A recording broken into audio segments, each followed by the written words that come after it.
आप लोगों को स्क्रीन दिख रही है बेटा?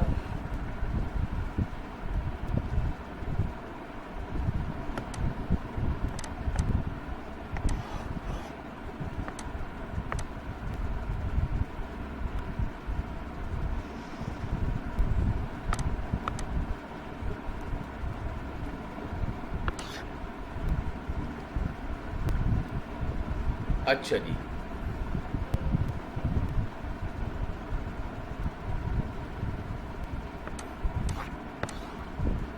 Our new chapter and topic is the bank reconciliation statement. And कभी कभार थियोरेटिकल एस्पेक्ट से सवाल आ सकता है कि what do you mean by bank reconciliation, what is actually bank reconciliations. It is a comparison between the cash book bank column and the bank statement. It is a comparison between the cash book bank column. Cash book bank column is our book of accounts, and the bank statement which is delivered by the bank. A statement of a comparison between cash book bank column, हमारी cash book का bank column हो, और bank statement जो कि delivered by the bank, उन दोनों का comparison किया जाता है. बहुत आसान सी एग्जांपल दूंगा, होपफुली अगर पहले भी पढ़ा हुआ तो वो और क्लियर हो जाएगा, और जो वेरी फर्स्ट टाइम पढ़ रहे हैं तो उनको बाय कंसेप्ट समझ में आ जाएगा. सबसे पहली बात, ये कैश बुक का बैंक कॉलम कौन सा है sir, what do you mean by cash book bank column, इसके ऊपर थोड़ी सी बात कर लें. अगर आप लोगों को याद हो तो हमने एक 3 कॉलम कैश बुक पढ़ी थी बेटा.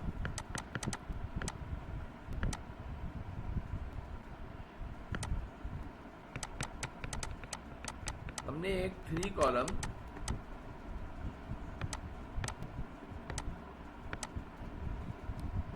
कैश बुक पढ़ी थी.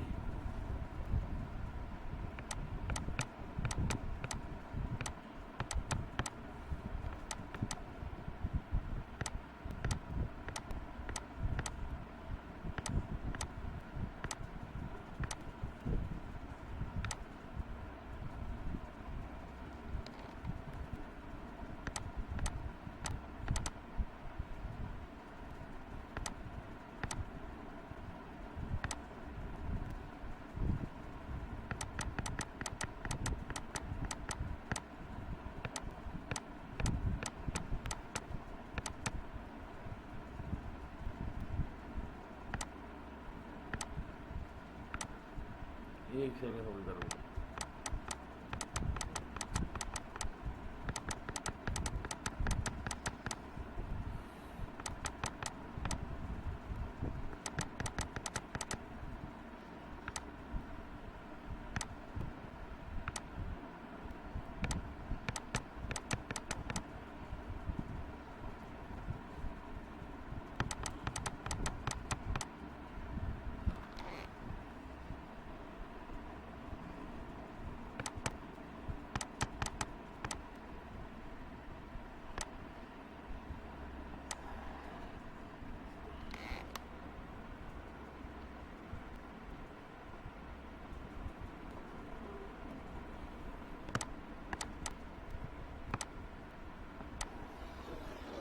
तो अगर आपको याद हो, अब देखो ये वापस से एक रिकॉल आ गया मेरा बेटा, अगर तुम लोगों को याद हो.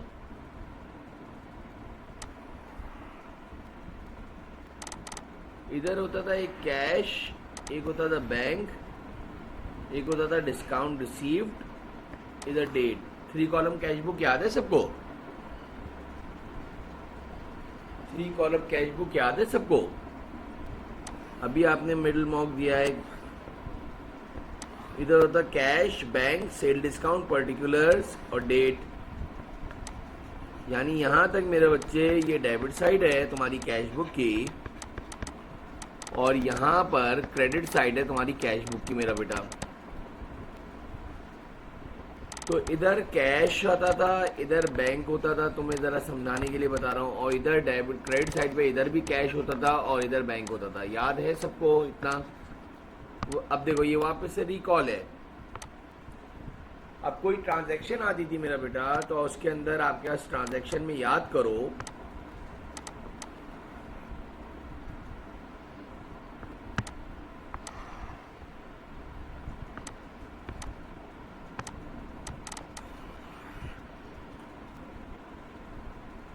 ये सेल्स डिस्काउंट होता था और ये परचेज डिस्काउंट होता था। ये पर्टिकुलर्स है, ये भी पर्टिकुलर्स है।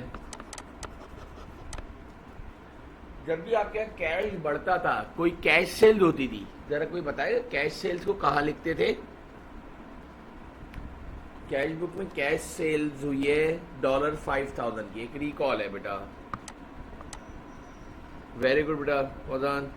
डेबिट साइड पे पूछ रहा, कैश सेल्स हुई थी 5,000 की, तो आपने कैश सेल्स को इधर 5,000 में लिख दिया। कोई मुझे बताओ चेक रिसीव फ्रॉम कस्टमर कहाँ पे लिखा जाता था? एक चेक रिसीव करा है कस्टमर से मेरा बेटा, ₹10,000 डेबिट साइड पे। वेरी गुड। यानी जितनी बैंक की ट्रांजैक्शंस होती थी, all bank transactions are recorded in bank column. Cheque receive from customer is recorded in bank side, bank column. Okay sir. अच्छा ये बताओ कैश पेड टू सप्लायर, जरा गौर से सुनिएगा। कैश पेड टू सप्लायर $3,000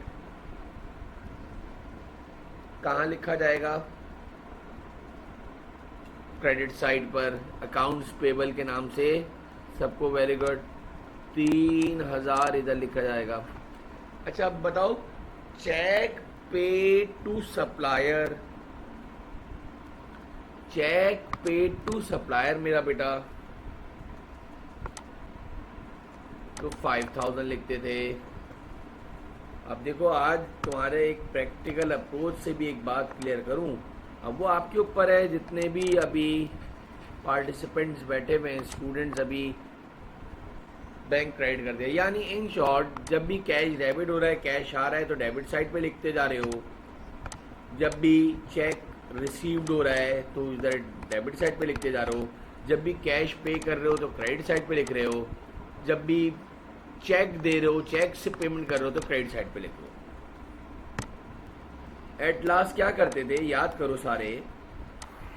अब देखो तुम्हें ये चीज मैं वेरी फर्स्ट टाइम लेक्चर में, यानी यूँ समझ लो कि कोई बंदा जिंदगी में very first time bank reconciliation पढ़ रहा हो, उस वक्त ये बताने वाली बात है। इसके बाद तो आगे की बात होगी। अब जो जितने बैठे हुए हैं उनका कंसेप्ट बहुत ज़्यादा क्लियर हो जाएगा, और जो अभी नहीं बैठे हुए ऑब्वियसली बात देख मिस इट।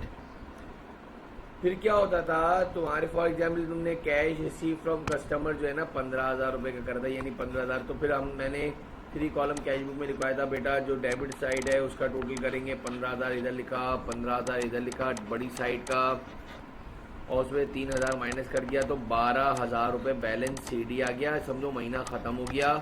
सबसे मुखातिब हूँ, किसी का अगर दिमाग में दिलो दिमाग में कोई सवाल भी आ रहा हो तो अभी महफूज कर लेना, लास्ट में यू कैन फ्रीली आस्क।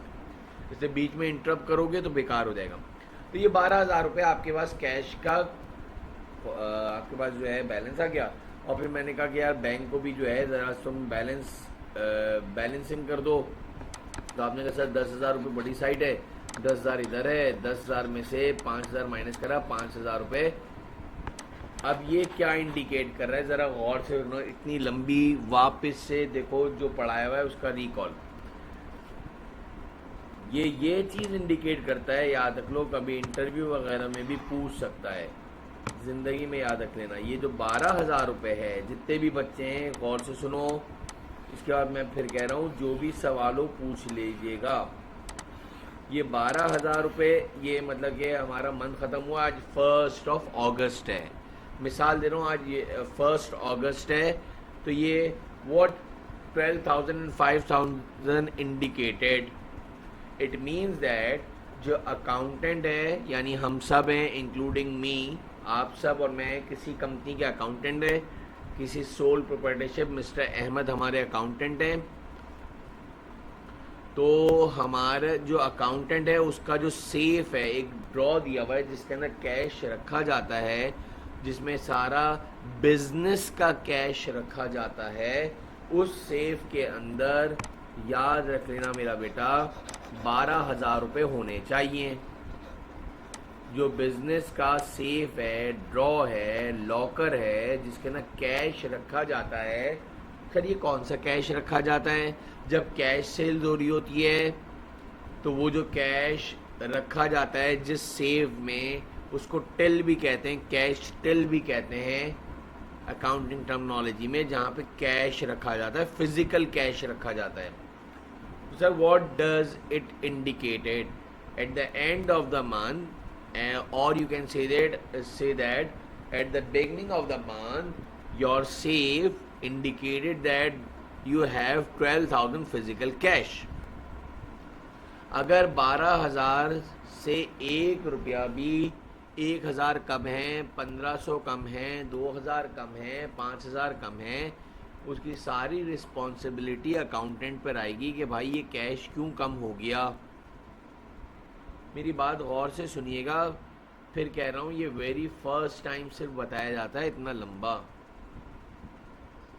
और अगर 12,000 से ज़्यादा हो रहे हैं वो भी उसी को पता होना चाहिए क्यों ज़्यादा हो रहे हैं।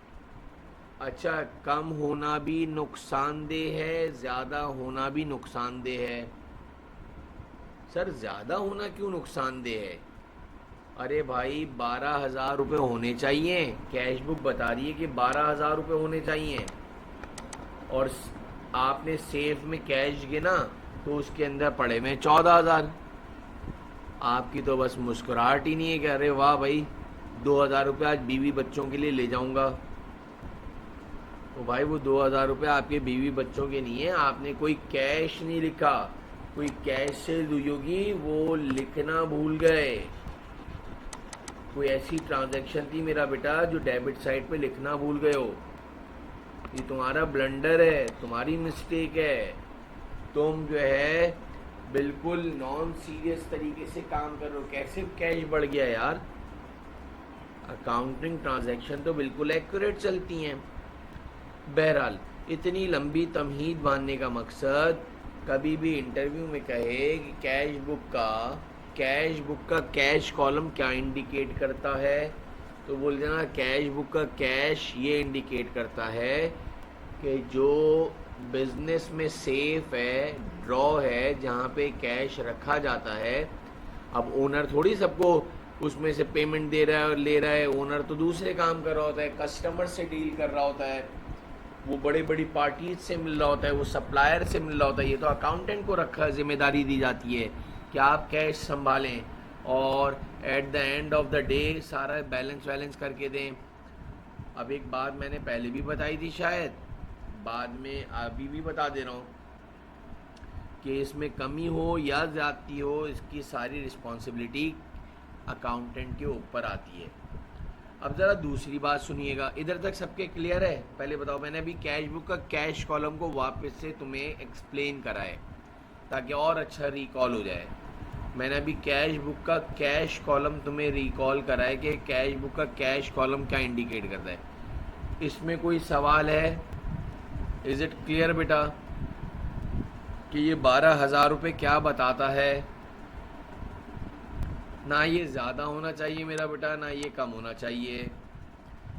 इससे रिलेटेड किसी के दिमाग में कोई सवाल हो, यू कैन फ्रीली आस्क। ये वही बुक्स ऑफ प्राइम एंट्री को दोबारा बनाया है और वो वापस से रिकॉल करा है। अभी इधर से आगे जाएगी बात। सबको क्लियर है बेटा? अब आ जाइए कैश बुक का जो बैंक कॉलम है। कैश बुक का bank column, what's cash book bank column indicated? Sir ये क्या बता रहा है 5,000?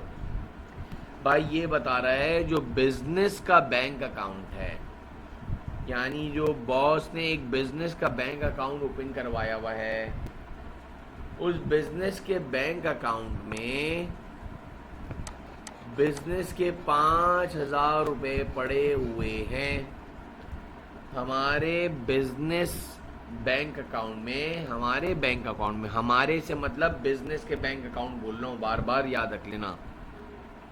हम कोई अपने घर की अकाउंटिंग करने नहीं जाते, हम कंपनी की अकाउंटिंग करने जाते हैं, हम कंपनी की जॉब करने जाते हैं, हम अपने घर की अकाउंटिंग नहीं कर रहे थे। हम अपने अपने पर्सनल बैंक अकाउंट की ट्रांजैक्शन थोड़ी कर रहे होते हैं मेरा बेटा, हम तो बिजनेस की बैंक अकाउंट की ट्रांजैक्शंस को डील कर रहे हैं।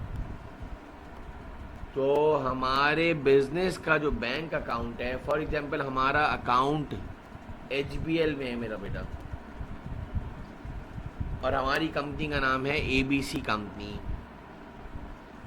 यानी बिजनेस के बैंक अकाउंट का टाइटल ही नाम है ABC कंपनी। तो ABC के बैंक अकाउंट में 5,000 रुपये पड़े हुए हैं, ये बता रहा है। आज 1 अगस्त को हमारे बिजनेस के बैंक अकाउंट में 5,000 रुपये पड़े हुए हैं। अब मेरा सवाल तुमसे ये है कि हमारे बिजनेस के बैंक अकाउंट में 5,000 का बैलेंस है।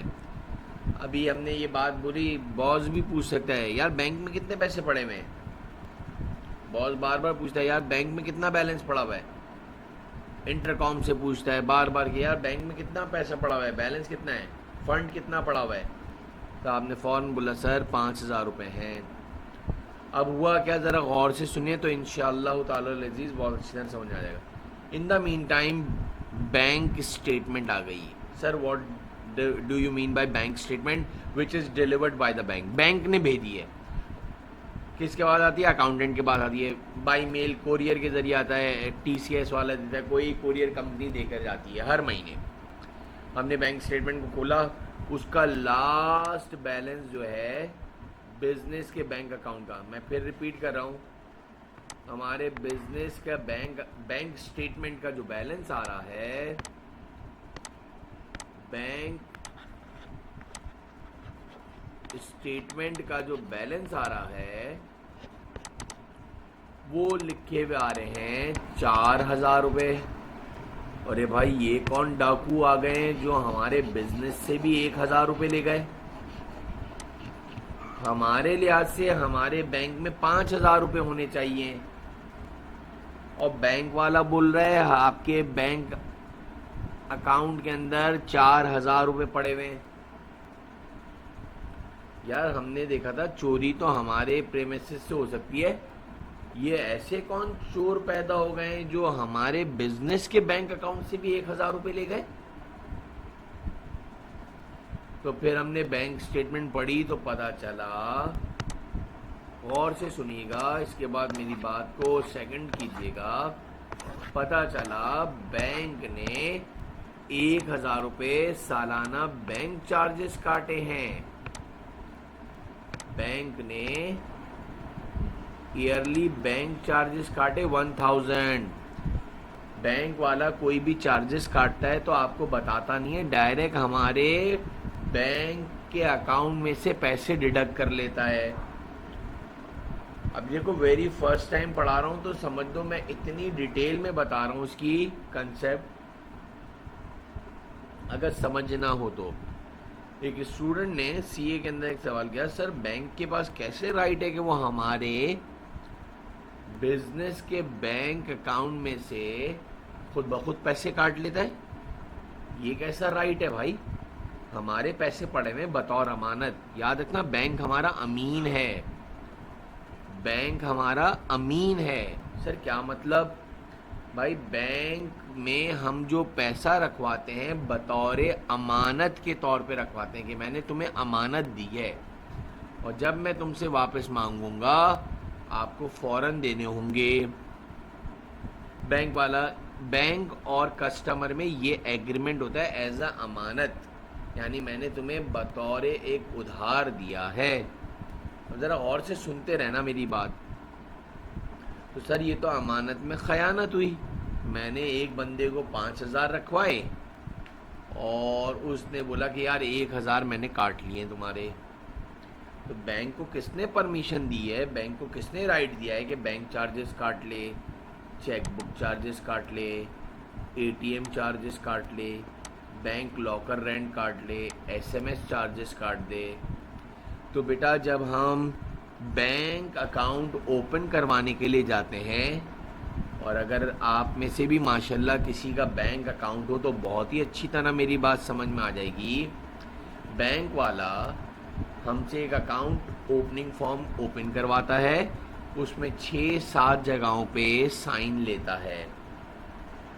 उस बैंक ओपनिंग जो फॉर्म है उसके अंदर छोटी छोटी, पता नहीं मेरे लिहाज से मैंने एक दिन देखा था तो 100 या 70 या 80 जो है ना क्लॉजेज लिखे हुए थे, जो कि अनफॉर्चुनेटली कभी मैंने भी नहीं पढ़े और आपने भी नहीं पढ़े।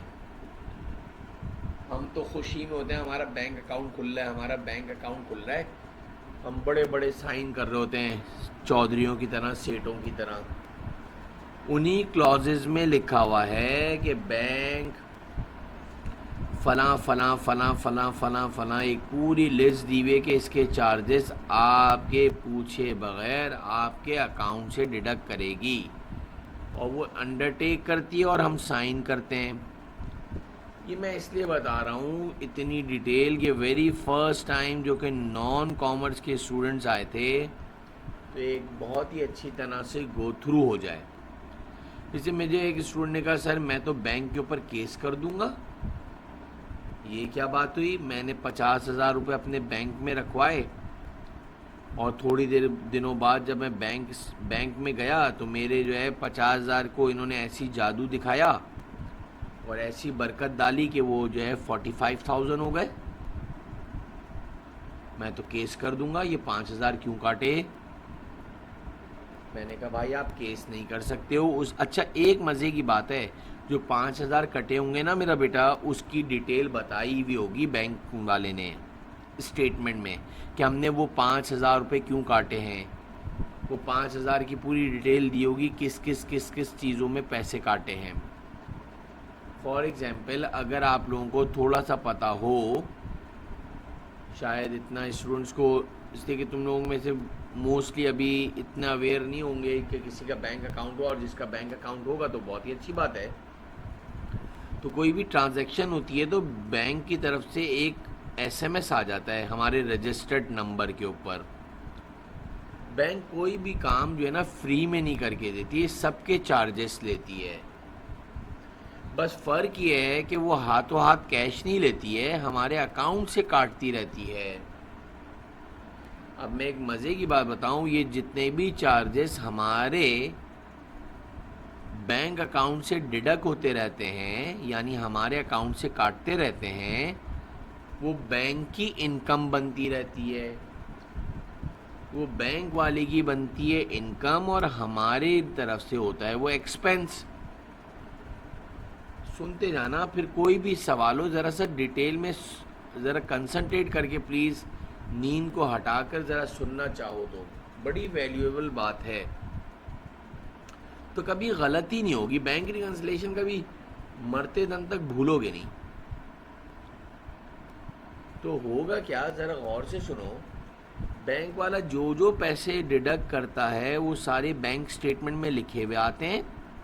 वो हमारे पूछे बगैर जब भी टाइम होता है, जब भी टाइम एक्सपायर होता है, वो हमारे अकाउंट से धड़क करके काट लेता है। और जब बैंक स्टेटमेंट आती है तो हम बोलते हैं अरे ये 1,000 रुपये किस चीज़ के कट गए।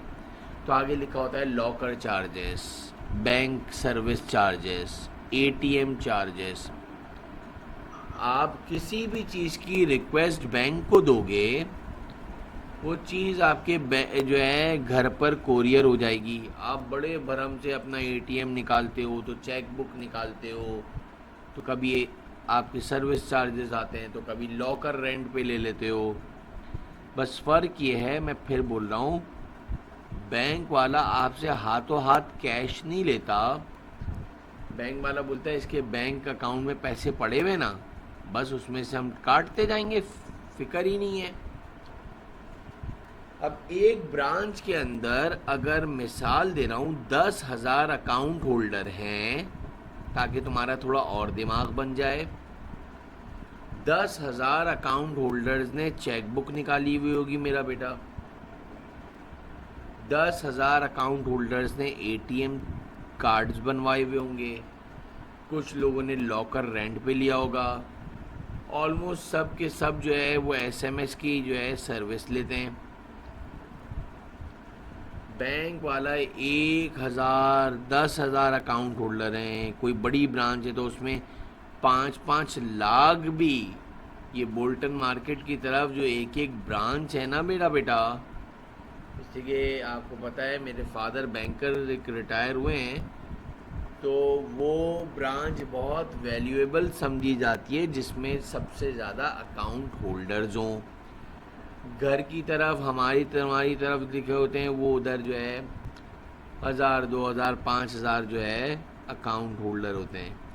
लेकिन ये आप शायरा फैसल पे चले जाओ, आप आई चंडीगढ़ रोड पे चले जाओ, ये आप बिज़नेस जो वेन्यूज़ हैं उधर की ब्रांचेस पे चले जाओ, तो दे हैव 1000 2000 5000 अकाउंट होल्डर्स। और सोचो आप कि उन सब के अकाउंट से इन सब चीज़ों के पैसे कटते हैं, जो कि फिर मैं कहूँ बैंक की बनती है इनकम और हमारा हो जाता है एक्सपेंस। अच्छा, अब एक और बात, अब वो चेकबुक की एक बात कहूँ तो अभी रिसेंटली मैं कल परसों देख रहा था मेरे अकाउंट से जो है एकदम जो है SMS आया और लिखा हुआ आया बैंक ने आपके अकाउंट से, हाँ ये ऐप तो SMS के थ्रू भी बता देते हैं कि आपके अकाउंट से 1300 रुपये कट गए। मैंने कहा भाई किस चीज़ की, कोई शॉपिंग नहीं करी, मैं तो घर में बैठा हुआ हूँ, ATM मेरे वॉलेट के अंदर पड़े हुए, ये किस चीज़ के काट लिए? ना मैंने चेक दिया है, ना मैंने किसी को पेमेंट दी है, ना मैंने खुद करा है कुछ। तो आगे लिखा हुआ आया कि 1300 रुपये, उसमें से 700 रुपये आपके SMS के चार्जेस हैं साल के, 300 रुपये गवर्नमेंट ने टैक्स लगाया, 1000 रुपये हुए, फिर 300 रुपये इन्होंने FD टैक्स कोई और लगाया माशाल्लाह, तो 1300 रुपये काट लिए साल के। अब मेरा सवाल ये है वो मेरे अकाउंट से डिडक्ट हो गए। इनफैक्ट जिस अकाउंट होल्डर का जो साल का और जो मैच्योरिटी होती होगी उस महीने में खुद ब खुद एक ऑटोमेटिक जो है सॉफ्टवेयर है जो सबके बैंक अकाउंट से डिडक्ट हो जाते हैं। इस तरह जैसे ही रमज़ान का चांद नज़र आता है तो जो भी डिपॉजिट्स अकाउंट्स होते हैं उसमें से खुद ब खुद ज़कात डिडक्ट हो जाती है। अगर आपने ज़कात डिक्लेरेशन फॉर्म दिया है तो वो एक अलग बात है, वरना आपके बैंक अकाउंट में से खुद ब खुद 2.5% ज़कात कट जाएगी। आपको बैंक अकाउंट ओपन करवाते हुए सारी चीज़ों का ख्याल रखना चाहिए। ये एक अलग इंफॉर्मेटिव टॉपिक भी है मेरा बेटा। पहले मुझे बताओ, इतनी बात समझ में आई कि बैंक खुद ब खुद कौन कौन से पैसे काट लेता है? तो जो पैसे बैंक काट देता है तो हमें तो नहीं पता था, तो हम अपनी कैश बुक से माइनस कर देते हैं, हम अपनी कैश बुक से माइनस कर देते हैं। इतनी बात समझ में आई मेरा बेटा या नहीं, या मैं खुद समझ रहा हूँ? इतनी बात समझ में आई? अच्छी तरह एक्सप्लेन करिए, बड़ी डेडिकेटली, ज़रा अच्छी तरह समझ में आए। तो ये जो पैसे बैंक वाले ने हमारे अकाउंट से काट लिए ना, वो सारे हम अपनी कैश बुक से माइनस कर देंगे। ये ज़िंदगी में याद रख लो ज़ैद, बुशरा, फिज़ा, वो तमाम के तमाम एक्सपेंसेस जो के बैंक वाले ने डिडक्ट कर दिए वो हम अपनी कैश बुक से माइनस कर देंगे। आपके सामने प्रैक्टिकल एग्जाम्पल दिए, इससे बेहतरीन एग्जाम्पल तुम समझ रहे हो, तुम्हारे बैंक अकाउंट में 5000 रुपये पड़े हुए हैं और बैंक स्टेटमेंट आई तो उसमें पड़े हुए हैं 4000।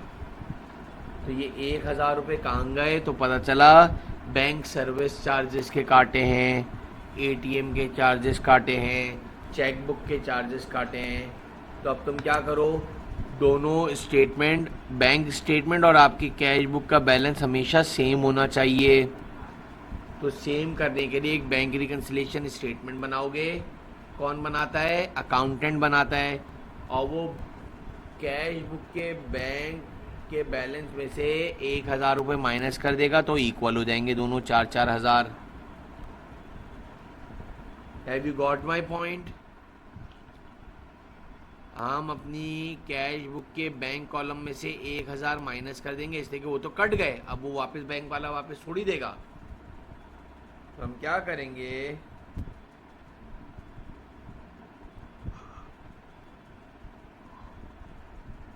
इज इट क्लियर मेरा बेटा, जल्दी बताओ।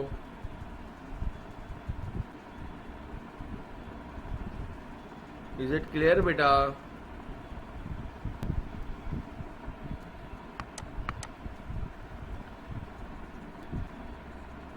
सारे स्टूडेंट जो 22 के 22 बैठे हुए हैं बेटा, थोड़ा सा कंसंट्रेट करके सुन लोगे तो कभी कंसेप्ट से आ जाएगी। तो वो तमाम चीज़ें जो हमारी कैश हमारे बैंक स्टेटमेंट से डिडक्ट होकर आए हैं वो बताई हुई होगी सवाल के अंदर, इससे परेशान नहीं होना कोई स्टूडेंट।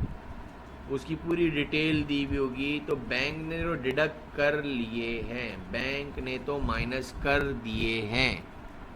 आप अपनी कैश बुक में से सर फिर जब चाहेंगे काट देंगे तो सर फिर ये तो लॉस होगा हमारा। तो जैद आप सर्विसेज भी तो ले रहे हो मेरा बेटा, लॉस का मतलब क्या है, एक्सपेंस है। बिल्कुल सही कह रहे हो, ये तुम्हें बेयर करना पड़ेगा मेरा बेटा, लेकिन इसके अलावा कोई चारा भी तो नहीं है ना। सिक्योरिटी थ्रेट है, इतना कैश तुम बिजनेस के बैंक अकाउंट में बिजनेस में कैसे रखोगे। लाखों रुपए हम जो है जैद किस तरीके से रखेंगे अपने बिजनेस की प्रेमिसेस में, फिर घर जाएंगे कोई चोरी चकारी हुई तो करोड़ों रुपए ले जाएगा कोई, तो कुछ हज़ारों रुपए ही लॉस होगा ना बेटा, एक्सपेंस होगा। लेकिन सिक्योरिटी कितनी बड़ी दे रहा है, नहीं आई जैद समझ में। फिर हम किसी को चेक देते हैं तो खुद ही हमारे बैंक अकाउंट से निकाल लेता है। बैंक हमें 1000 तरीकों की सर्विसेज देता है, मतलब वो हमसे ज़रूर पैसे काटता है। बिल्कुल सही कह रहे हो जैद, वो हमसे ज़रूर हमारे अकाउंट से पैसे डिडक्ट करता है, इसमें कोई दो राय नहीं है। बैंक चलता ही इसी पर है मेरा बेटा। मैं उस दिन जैद एक इंटरेस्टिंग बात बताऊं अगर समझना चाहो। चेक बुक ख़त्म हो गई थी, मैं गया, मैंने कहा भाई ये चेक बुक मेरी ख़त्म हो गई है तो ज़रा एक रिक्वेस्ट दी चेक बुक की। तो उसने कहा सर 4 या 5 वर्किंग डेज़ में आकर ले जाइएगा। अब वो चेक बुक की जो रिक्वेस्ट होती है ना, तो एक काउंटर फोलियो होता है चेक बुक में ही लगा होता है, उसको फिल करके जैद मैंने जो है अपने कंसर्न बैंक ब्रांच में गया और दिया। उसने कहा सर 4 या 5 दिन के अंदर जो है वो चेक बुक आ जाएगी। तो उसने कहा सर कितने लीव की बनानी है, मतलब 25 की बनानी है, 50 की बनानी है, ये भी पूछ लेते हैं। मैंने कहा यार बार बार ख़त्म हो जाती है, ट्रांजैक्शंस होती हैं, तो ऐसा करो 50 की बना दो, यानी 50 चेक की, 25 की भी होती है ना, आपके ऊपर वो पूछ लेता है आपको कितने की चाहिए। और जो बड़ी बड़ी कॉर्पोरेट क्लाइंट्स होते होंगे जिनके रोज़ाना 100 200 मेरे ख्याल से चेक निकलते होंगे, तो वो तो 1 हज़ार और 2 हज़ार लीव की भी बनाते हैं ना। लेकिन वो कॉर्पोरेट क्लाइंट्स की बनाते हैं, हम इतनी मोटी चेक बुक बना के, हमारी कोई फैक्ट्री थोड़ी चल रही है, हमारा पर्सनल अकाउंट है। तो मैंने कहा यार 50 की बना ले यार।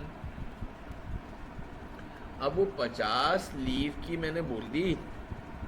3-4 दिन के बाद मैं ब्रांच में गया और मैंने जो है वो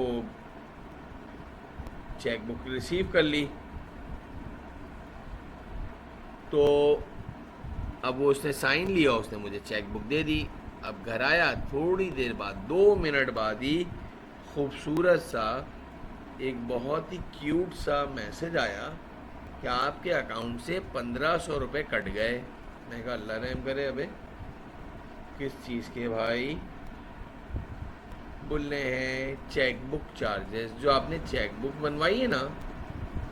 अब मेरा सवाल ये है, चेक बुक अगर तुम लोगों ने देखी हो, सबको इतना तो पता ही होगा, वो जो चेक बुक ली है तो वो चेकबुक का एक पतला सा, आपने देखा होगा, पतला सा जो है एक लंबी सी एक स्क्रिप्ट होती है और उसके अंदर जो है, मेरा सवाल ये है, 1500 रुपए की जैद उन्होंने पैसे काट लिए ना, बताना क्या जानो और सुनो, और उन्होंने चेकबुक के चार्जेस, अभी मैं रिसेंटली बता रहा हूँ, 1500 रुपये काट लिए ना मेरा बेटा। तो देखा जाए तो मतलब कि 1500 को 50 लीव से डिवाइड करो तो 30 रुपये का एक चेक बना। 30 रुपये का एक चेक बना, एक चेक की कॉस्ट 30 रुपये आई, वो पतला सा जो एक कागज़ है। अब मेरा सवाल ये है, क्या बैंक वाले 30 रुपये 1500 रुपये की छपवाते होंगे? बिल्कुल गलत। उसने तो मेरे ख्याल से मैक्सिमम जो है 200-250 रुपये की छपवाई होगी। बैंक वाले ने जिससे भी छपवाई होगी, प्रिंटिंग प्रेस से छपवाई होगी, उससे कितने की छपवाई होगी? 200-250 रुपये की। लेकिन वो हमसे कितने चार्जेस ले रहा है?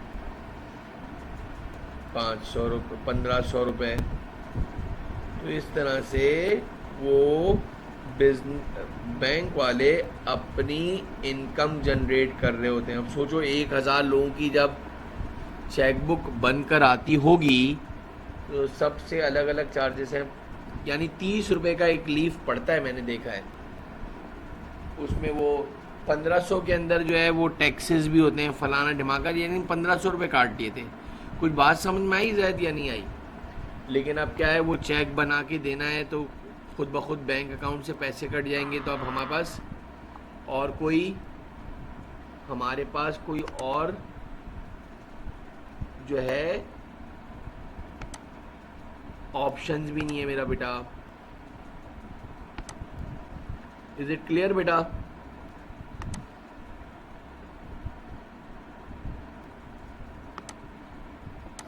अब जरा देखें, यानी हमारा बैंक अकाउंट 5000 बता रहा था और वो जो है 4000 बता रहा था।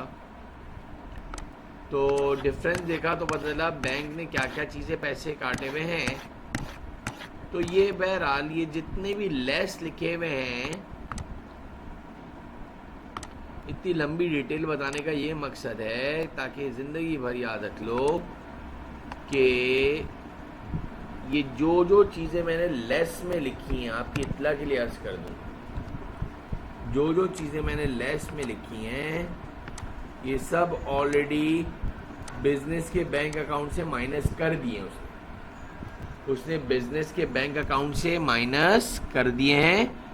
अब वो हम अपने कैश बुक के बैंक कॉलम से माइनस कर रहे हैं, इसलिए कि ये माइनस होकर आए हैं हमारे पास।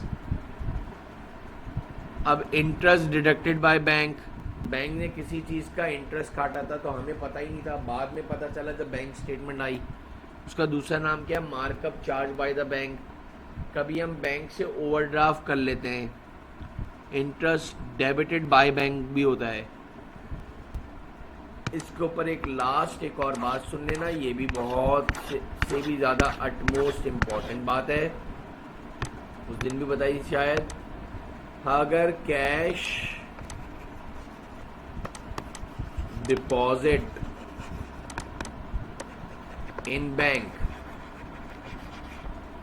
$15,000, तो बताएगा इसकी डबल एंट्री क्या बनेगी? Cash deposit in bank. हम अपनी बुक्स में, कंपनी की बुक्स में क्या एंट्री बनाते हैं?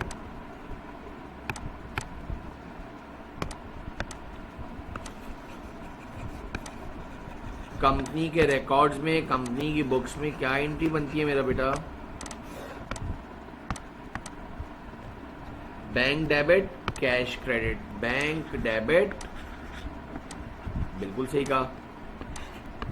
एक बड़े मजे की बात बताऊं, बैंक डेबिट और कैश क्रेडिट, ये बैंक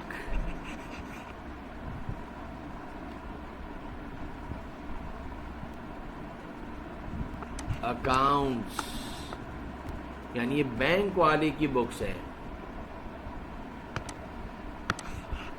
डिटेल में लिख दूं बुक्स। कोई बताएगा कि आज एक और मजे की बात, बैंक वाला क्या एंट्री बनाएगा?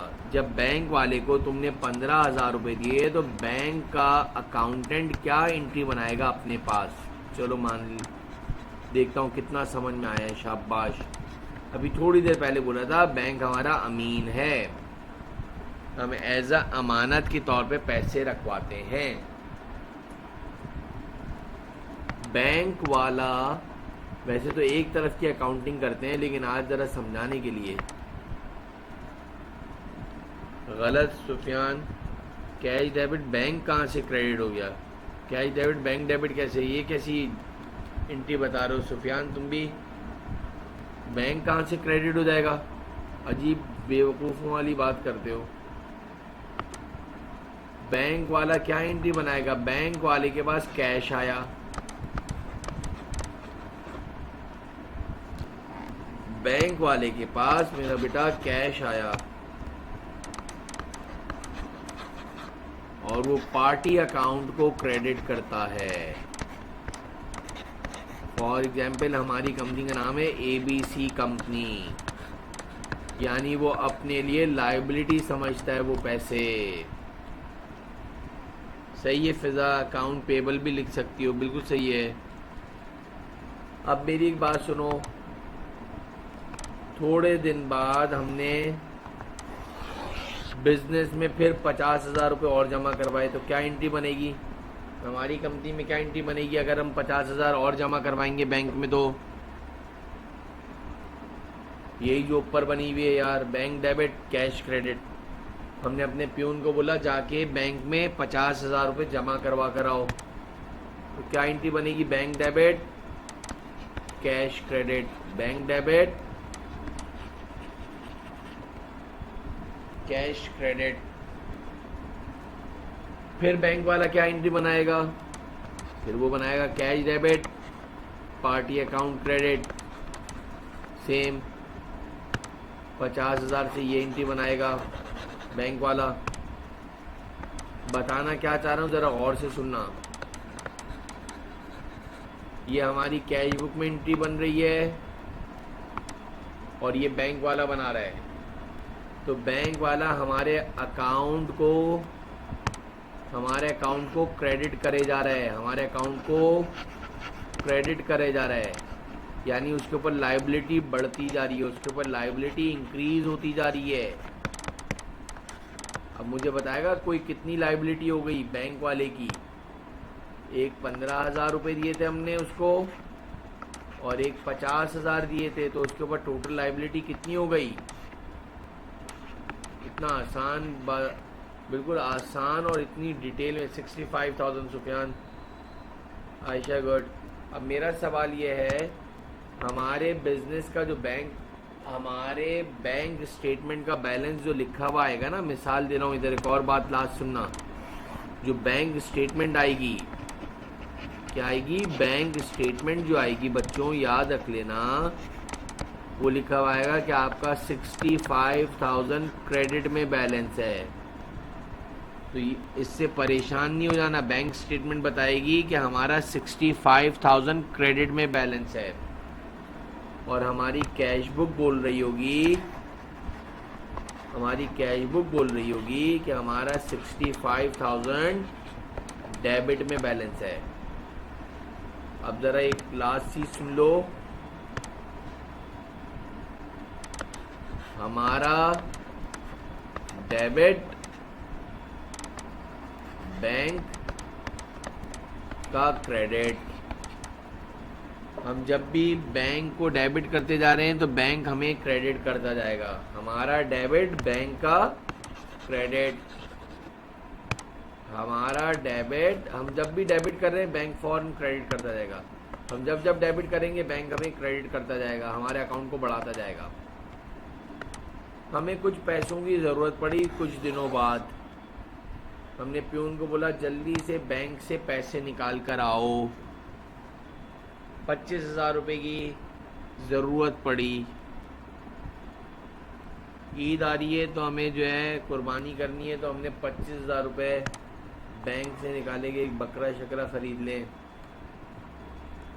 क्या एंट्री बनाओगे ज़रा बताना, शाबाश। इतना तो सबको ही पता होगा। हम अपनी बुक्स में क्या एंट्री बनाएंगे? Very good Sufiyan. Cash debit, हमारे हाथ में 25,000 रुपये आ गए मेरा बेटा, और हमारा बैंक अकाउंट कम हो गया। देखो आज बैंकिंग भी सिखा रहा हूँ। कोई बताएगा तहमीना बैंक वाला क्या एंट्री बनाएगा? जब बैंक से निकालेगा तो बैंक वाला क्या एंट्री बनाएगा? वेरी गुड सुफियान, एक्सेलेंट, शाबाश। सोच के समझ के सब जवाब दिया करो इंशाल्लाह। फिजा वेरी गुड। ईमान सारी पार्टी अकाउंट डेबिट। कोई बताएगा ये क्या करा है बैंक वाले ने? बैंक वाले ने किस लिहाज से एंट्री बनाई है? चलो कोई थोड़ा सा एक्सप्लेन कर सकता है? बैंक वाले ने ये क्या एंट्री बनाई है? Party account debit, cash credit, कोई थोड़ा सा एक्सप्लेन कर सकता है? वेरी गुड ईमान, एक्सेलेंट ईमान। उसने अपनी लाइबिलिटी कम कर दी। वेरी गुड बेटा सुफियान। सारे स्टूडेंट को अल्हम्दुलिल्लाह ज़िंदगी भर के लिए ये ख़त्म हो गया। अब तुम्हारे पास, वेरी गुड। अब बुशरा, जब भी तुम्हारे कभी बैंक स्टेटमेंट आए, कभी भी आपकी बैंक स्टेटमेंट आए, तो बैंक स्टेटमेंट का क्रेडिट में बैलेंस है तो मतलब कि हमारे पैसे पड़े हुए हैं। और अगर एक लास्ट बात बता दूं तो मैं समझूंगा सब कुछ पूरा हो गया। अगर बैंक स्टेटमेंट का बैलेंस लिखा हुआ है, कभी बैंक स्टेटमेंट का बैलेंस डेबिट में लिखा हुआ है तो इसका मतलब बैंक का डेबिट, हमारा क्रेडिट। वेरी गुड ईमान, एक्सेलेंट बेटा। तो वो ओवरड्राफ्ट है, हमने बैंक से ज़्यादा पैसे निकाल लिए मेरा बेटा, बिल्कुल सही है। यानी हमारा नेगेटिव में बैलेंस है। देखो जब भी बैंक स्टेटमेंट का क्रेडिट में बैलेंस है तो नॉर्मल बैलेंस है, और जब भी बैंक स्टेटमेंट डेबिट का बैलेंस बता रही है तो ये क्या है? एबनॉर्मल बैलेंस है, ओवरड्राफ्ट बैलेंस है। सही है। ओवरड्राफ्ट बैलेंस क्या होता है ये भी सुन लो। आपके बिजनेस के बैंक अकाउंट में 50,000 रुपये पड़े हुए हैं और आपने किसी सप्लायर को, वेंडर को 60,000 रुपये का चेक दे दिया। क्रेडिट कार्ड एक अलग चीज़ है, क्रेडिट कार्ड एक अलग चीज़ है सुफियान, अभी उसको बीच में नहीं लाओ। तुम्हारे बिजनेस के बैंक अकाउंट में 50,000 रुपये पड़े हुए हैं और तुमने किसी सप्लायर को 60,000 रुपये दे दिए, तुम्हें याद ही नहीं रहा। वैसे लॉजिकली तो होना ये चाहिए कि जब वो जाएगा हमारे बैंक अकाउंट में जाएगा, बैंक वाला चेक करेगा हमारे अकाउंट में कितने पैसे पड़े हुए हैं।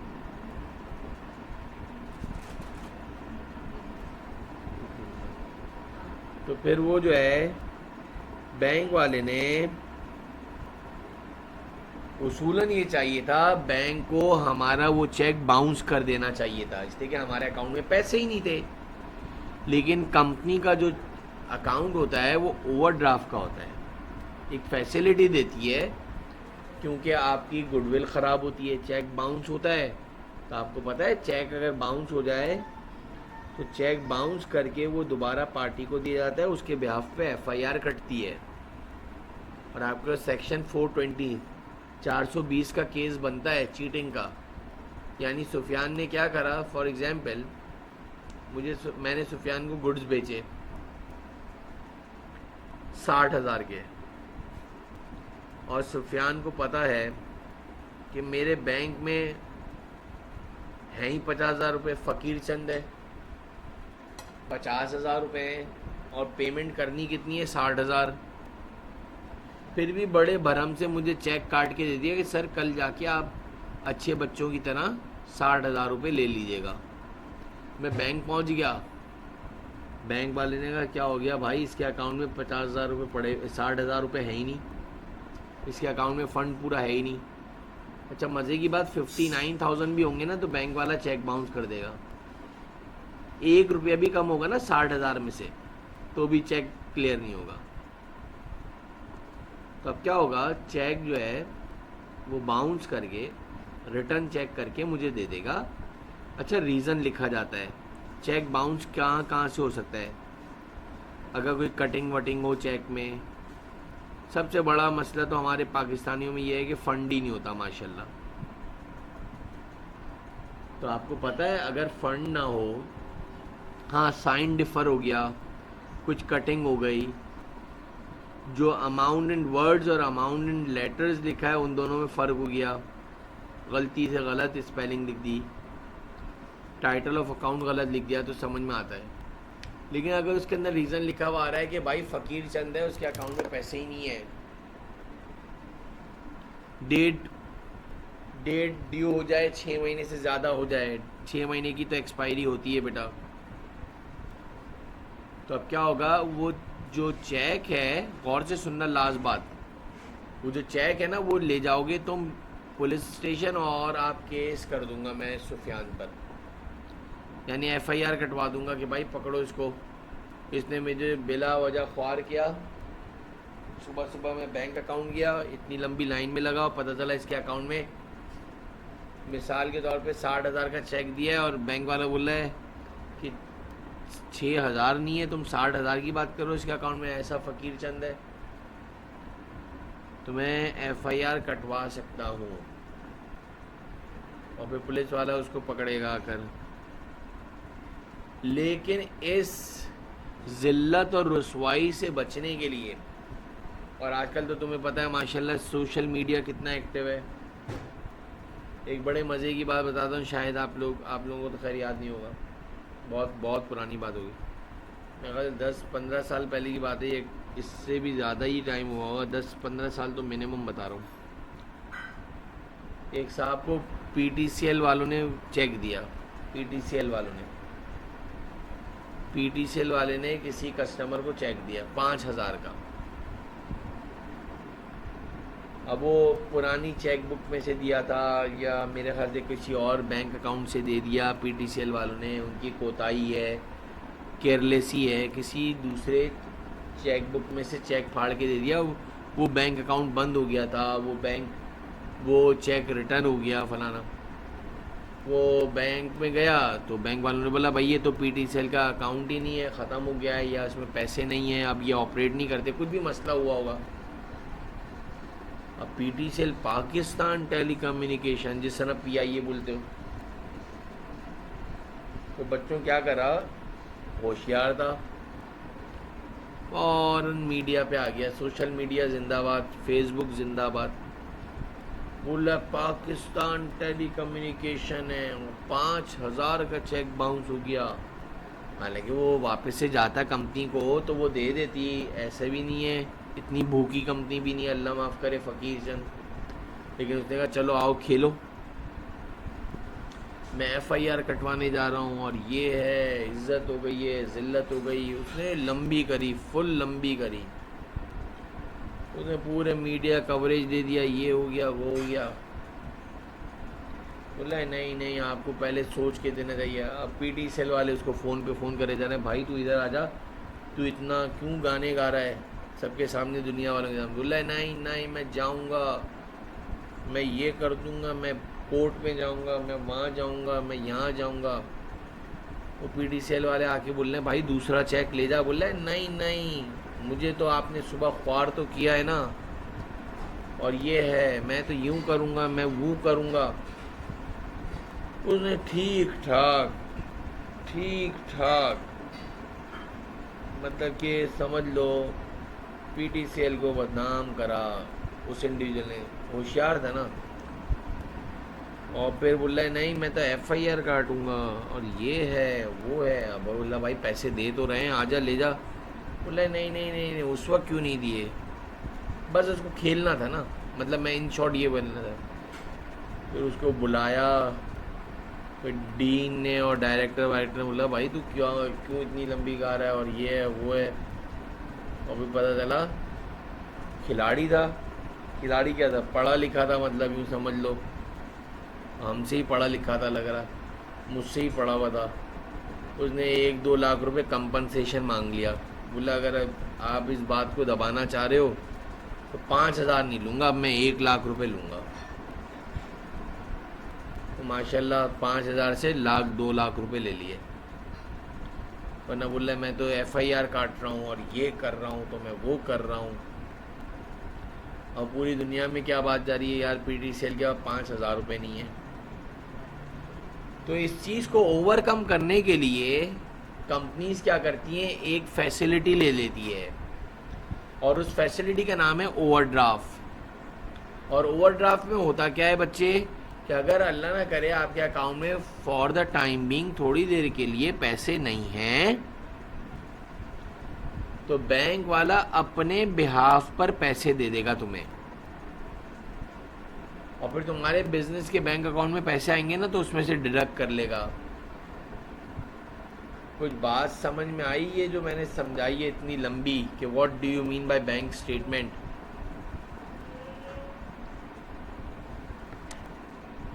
कुछ बात समझ में आई जैद, कि क्या मतलब होता है? नहीं भाई सुफियान, ऐसा क्या, हमारे अब्बू का बैंक थोड़ी है, लिमिट होती है, and the limit is decided by the head office, and the limit is decided by the head office. क्या आपको 50 लाख की लिमिट है, 50 लाख के बाद फिर चेक बाउंस होंगे। इज इट क्लियर बेटा? लेकिन एक और बात लाजवाब सुनो, तो ये ओवरड्राफ्ट जब बैंक देती है तो बैंक फ्री में नहीं देती है, बैंक फ्री में नहीं देती है बेटा। बैंक जो है आपको इसके ऊपर जो है इंटरेस्ट चार्ज करती है। जितना बैंक का पैसा यूज करते हो ना जितने दिन के लिए, उसको बैंक क्या चार्ज करती है? Interest on bank overdraft. Markup charge by the bank, interest deducted by bank, interest on bank overdraft. Very good Sufiyan. इसके आगे एक और चीज़ भी लिख लेना,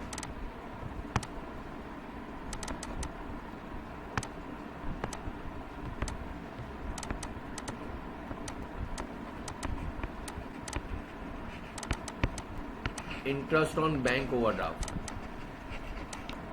बैंक ने आपकी इज्जत बचा ली भाई। तकरीबन तमाम कॉर्पोरेट क्लाइंट्स ने ये फैसिलिटी ली हुई होती है बेटा। इंडिविजुअल कस्टमर के अकाउंट पे नहीं मिलती, मेरे अकाउंट पे नहीं मिलेगी, आपके अकाउंट पे नहीं मिलेगी। तो तुम जाके तो बोलोगे, तुम्हारा कोई बिजनेस होगा, तुम उसको क्रेडिबिलिटी बताओगे, उसको गुडविल दिखाओगे, फिर इसके बाद तुम्हारी लिमिट बनेगी। हर एक कंपनी को मिलती भी नहीं है, आपको इसके लिए एप्लीकेशन देनी पड़ती है सुफियान, कुछ सालों बाद मिलती है। तो ये आप सारी चीज़ें जो है इंटरेस्ट डेबिटेड बाय बैंक, यानी बैंक ने डेबिट करा है तो हमें अपनी कैश बुक से क्रेडिट करना पड़ेगा, माइनस करना पड़ेगा। इंटरेस्ट ऑन बैंक ओवरड्राफ्ट हो गया। डायरेक्ट डेबिट क्या है ये ज़रा सुन लो। शायद किसी को पता हो कि अब आजकल जितने भी स्टाफ होते हैं या जो काम करते हैं, उन सब की सैलरी खुद ब खुद बैंक अकाउंट में आ जाती है। ये पता है? 2 तारीख को, 5 तारीख को अगर आपके फादर कहीं पे जॉब करते हों, या किसी की मदर वगैरह कहीं स्कूल वगैरह में पढ़ाती हों, किसी प्राइवेट कंपनी में काम करते हों, तो खुद ब खुद पता होगा शायद कि बैंक अकाउंट के अंदर जो है खुद ब खुद पैसे आ जाते हैं। अब इसका सिस्टम समझ लो ज़रा रिदा, ये होता है क्या है एलिजबा? बड़ी डिटेल में बताना चाह रहा हूँ ताकि कल को कोई ये पूछ ले इंडिविजुअल चीज़ें क्या होता क्या है। पहले क्या होता था, ज़रा जल्दी से मैं बता दूँ 2 मिनट में। पहले क्या होता था कि बॉस जो है एक चेक बना के देता था बहुत बड़े। फॉर एग्जांपल आप 20 लाख रुपए सैलरी बांटते हो, ज़रा सुनिएगा बेटा। तो सबसे पहले रिदा 20 लाख रुपए बिजनेस के बैंक अकाउंट से जो है ना, प्यून या कोई जो है सुपरवाइज़र या कोई अथेंटिक पर्सन को आपने भेजा, और वो बेचारा 20 लाख रुपए जो है निकाल कर ऑफिस में लेकर आ रहा है। फिर ऑफिस में अकाउंटेंट के पास आ रहा है पैसा, फिर अकाउंटेंट जो है सबके लिफाफे बना रहा है। किसी की 40,000 रुपये सैलरी है, किसी की 50 है, किसी की लाख है, किसी की 2 लाख है, सबके लिफाफे बना रहा है। एक बड़ा हडल था और बड़ा ही सिक्योरिटी थ्रेट था। बैंक के अकाउंट से निकालो, वो बेचारा जो है पेट पे बांध के ला रहा है, तो वो अंदर की पॉकेट में रख कर आ रहा है। और सोचो तो बड़ी बड़ी कंपनीज है जहाँ पे 40-40 लाख और 1-1 करोड़ रुपए सैलरी बांटी जाती है कुछ कंपनीज में एक महीने की। तो इनके लिए कितना प्रॉब्लम होता होगा कि पहले बैंक से पैसे निकालो और फिर इधर लेकर आओ और फिर बनाओ। तो अब तो मेरे ख्याल से 90% मेरा बेटा जितना भी स्टाफ है सबका बैंक अकाउंट खुलवा दिया। और वहाँ पे बैंक अकाउंट खुलवाया जहाँ पर, याद रख लेना, वहाँ पे बैंक अकाउंट खुलवाया जहाँ पे आपका बिजनेस अकाउंट था। अच्छा सर, तो फिर होगा क्या? तो फिर हुआ क्या बेटा कि बैंक वाले को आपने एक है ना पूरी लिस्ट बना के दे दी कि ये फला फला फला फला ये 40-50 लोग हैं जिनके बैंक अकाउंट नंबर ये हैं आपके ब्रांच में, और हमारा अकाउंट भी यहाँ पे है। सुन लो, हमेशा याद रखोगे। और मैं लिटरली इस नियत से पढ़ा रहा हूँ कि कल को कोई इंटरव्यू में पूछे तो आपको इसका मतलब पता हो। तो हम क्या करेंगे, सारी डिटेल लिख के देंगे कि इसके अकाउंट में 50,000 रुपये डाल देना पहली तारीख को, 1 से 5 तक। इसके अकाउंट में 40,000 रुपये डाल देना, इसके अकाउंट में 30,000 रुपये डाल देना, इसके अकाउंट में 20,000। सबकी सैलरी अलग अलग होती है ना डेजिग्नेशन के लिहाज से। तो बेटा हमारे बिजनेस बैंक अकाउंट से जो है पैसे निकलकर जैद सारे इंडिविजुअल स्टाफ के अकाउंट में चले जाते हैं। That is called direct debit. Bank वाले ने एक ऐसी ज़बरदस्त फैसिलिटी दी और सबको रिदा बोल दिया अलिजबा कि सब अपने अपने जो है एटीएम से और चेकबुक से पैसे निकाल लो, सबके अकाउंट में पैसे आ गए। याद रहेगा कि what do you mean bye direct debit? What do you mean bye direct debit?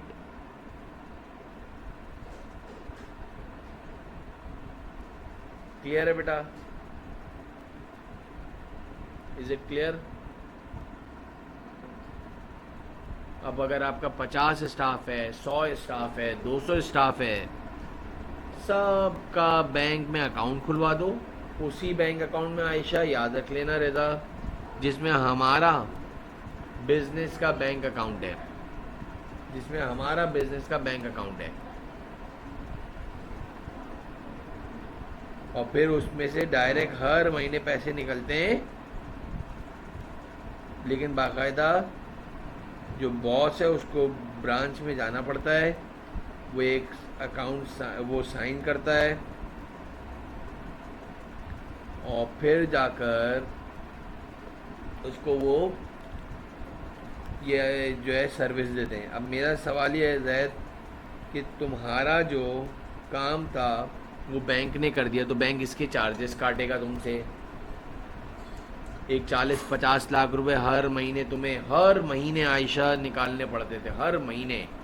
सबसे बड़ा मसला तो ये था कि भाई इतना बड़ा कैश विड्रॉ कौन करे, इतना बड़ा कैश विड्रॉ कौन करे। तो विड्रॉ करके और इसके बाद जो है लेकर आया जाता था, फिर सब में बांटा जाता था। अब इतना आसानी हो गई कि सबके अकाउंट में चले जाते हैं। इज इट क्लियर बेटा? स्टैंडिंग ऑर्डर क्या होता है? जो आपके कंपनीज के अंदर जो यूटिलिटी बिल आता है, वो यूटिलिटी बिल हम डायरेक्ट भेज देते हैं। बैंक वाला क्या करता है कि डायरेक्ट हमारे बिजनेस के बैंक अकाउंट से पैसे निकालता है और वो यूटिलिटी बिल भर देता है। इसलिए कि जो ऑफिस के जो चार्जेस आते हैं यूटिलिटी बिल वगैरह, वो तो बहुत बड़े अमाउंट के आते हैं। इज इट क्लियर बेटा? इसके बाद डिसऑनर्ड चेक है।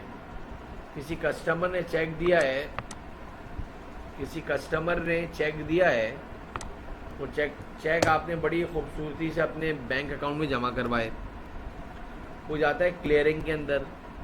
अगले दिन बैंक से फ़ोन आया कि जो है आपका कस्टमर है, उसने अपने मुंह जैसा चेक दिया था, वो चेक रिटर्न हो गया भाई। तो वो चेक वापस आ गया बेटा। तो जिस खूबसूरती से जमा करा था, इसी खूबसूरती से वापस माइनस कर दो। ये सारी चीज़ें हमें अपनी कैश बुक से माइनस करनी होती है। लेस के लिए 2-3 जो है लाइनें ड्रॉ छोड़ दिए हैं, कोई सवालात करेंगे तो उस वक्त समझ में आएगा। ये सारी चीज़ें हम बैंक वाले ने खुद ब खुद ऐड कर दी हैं हमारे अकाउंट में। बैंक वाले ने खुद ब खुद क्यों ऐड कर दी भाई? किसी कस्टमर ने पैसे जमा करवाए थे हमारे अकाउंट में, तो खुद ब खुद जमा करवा दिए ना। कोई कस्टमर से पैसे चाहिए थे, उसने इतना अच्छा था, डायरेक्ट हमारे बैंक अकाउंट में जमा करवा दिए। तो अब हम क्या करेंगे, अपने कैश बुक के अंदर भी ऐड कर देंगे।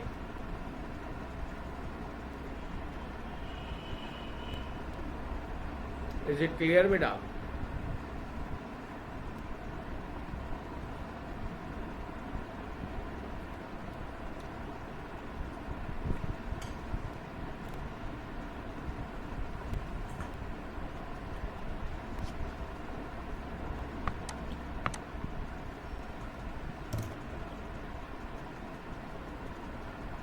यानी कुछ ऐसे वैल्यूएबल कस्टमर्स होते हैं जो हमारे पूछे बगैर हमारे बिजनेस के बैंक अकाउंट में पैसे जमा करवा देते हैं, लेकिन एक आध ये आजकल तो नहीं मिलते ऐसे। एड़ियाँ घिस दोगे पैसे नहीं देंगे। दुनिया का सबसे मुश्किल काम क्या है बेटा? पैसे निकलवाना।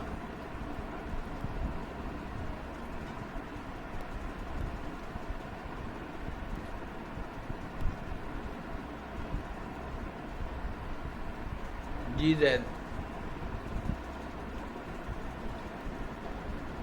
अब क्या है, इंटरेस्ट क्रेडिटेड बाय बैंक।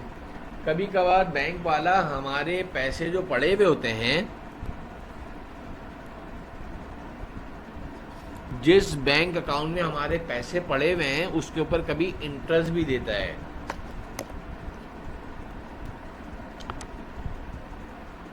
ज़्यादातर डिपॉजिट अकाउंट के ऊपर मिलते हैं, तो इंटरेस्ट वो खुद ब खुद जो है, जिसको प्रॉफिट गिवन बाय बैंक भी बोलते हैं, इनकम रिसीव बाय बैंक होता है।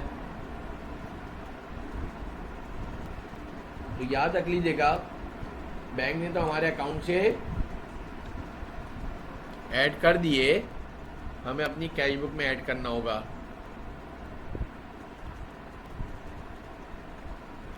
कुछ स्टूडेंट्स को भी पता होगा कि शेयर्स का कारोबार होता है, शेयर्स खरीदते हैं लोग, तो शेयर्स के ऊपर डिविडेंड मिलता है, प्रॉफिट, लेकिन असल टर्मिनोलॉजी है डिविडेंड्स। याद रख लेना बेटा, वो डिविडेंड जो है डायरेक्ट बैंक अकाउंट में आता है। वो जो डिविडेंड होता है वो डायरेक्ट बैंक अकाउंट में आता है, हमारे पास नहीं आता। हाँ, उसका एक जस्टिफिकेशन, एक वेरिफिकेशन आ जाती है, लेकिन जाते वो डायरेक्ट हमारे बैंक अकाउंट में।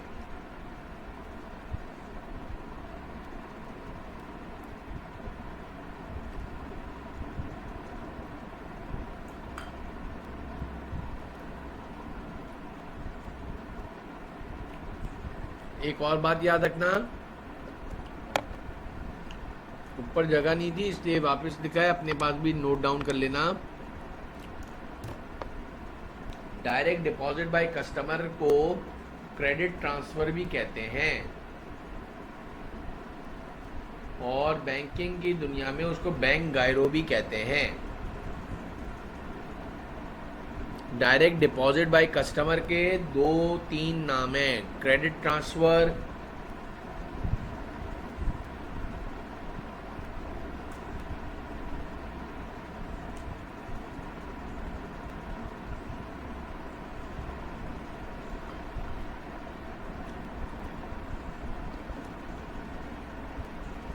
बैंक गायरो, तीनों नाम है बेटा।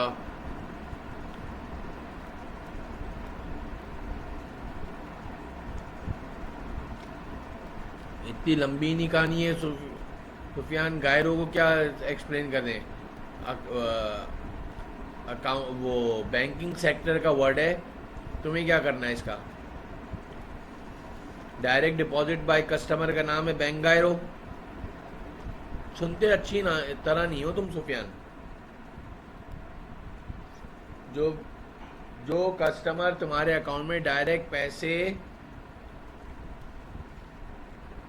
जमा करवाता है उसको बैंक गायरो कहते हैं, समझे?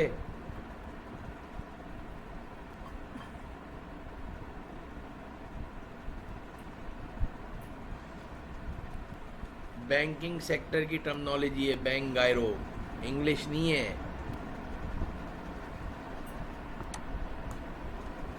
बहरहाल आगे बढ़ते हैं मुन्ना, ये ऐड वाले जब इन सब की तुम एडजस्टमेंट करोगे, सुफियान समझ में आया नहीं आया? जवाब तो दो।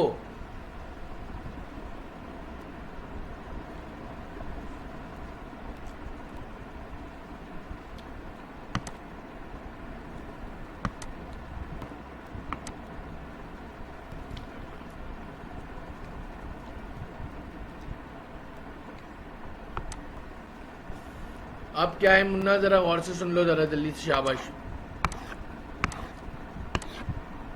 जब ये सारी एडजस्टमेंट जो ऊपर वाले माइनस और ऊपर नीचे वाले प्लस करके इधर आओगे, ये जो येलो करा हुआ है मैंने हाईलाइटेड करा हुआ है, इसका नाम है कैश बुक अपडेटेड बैलेंस, और इसको बोलते हो फाइनल बैलेंस, इसको बोलते हो रिकनसाइल्ड बैलेंस, इसको बोलते हो balance sheet balance, adjusted balance, सारे नाम हैं। बैंक स्टेटमेंट जो बैंक वाले ने भेजी है उसमें से क्या क्या चीजें एडजस्ट होती हैं, याद रखो उसमें इतनी सारी एडजस्टमेंट नहीं होती है। कैश बुक में ज्यादा एडजस्टमेंट होती है, बैंक स्टेटमेंट में कम एडजस्टमेंट होती है बेटा।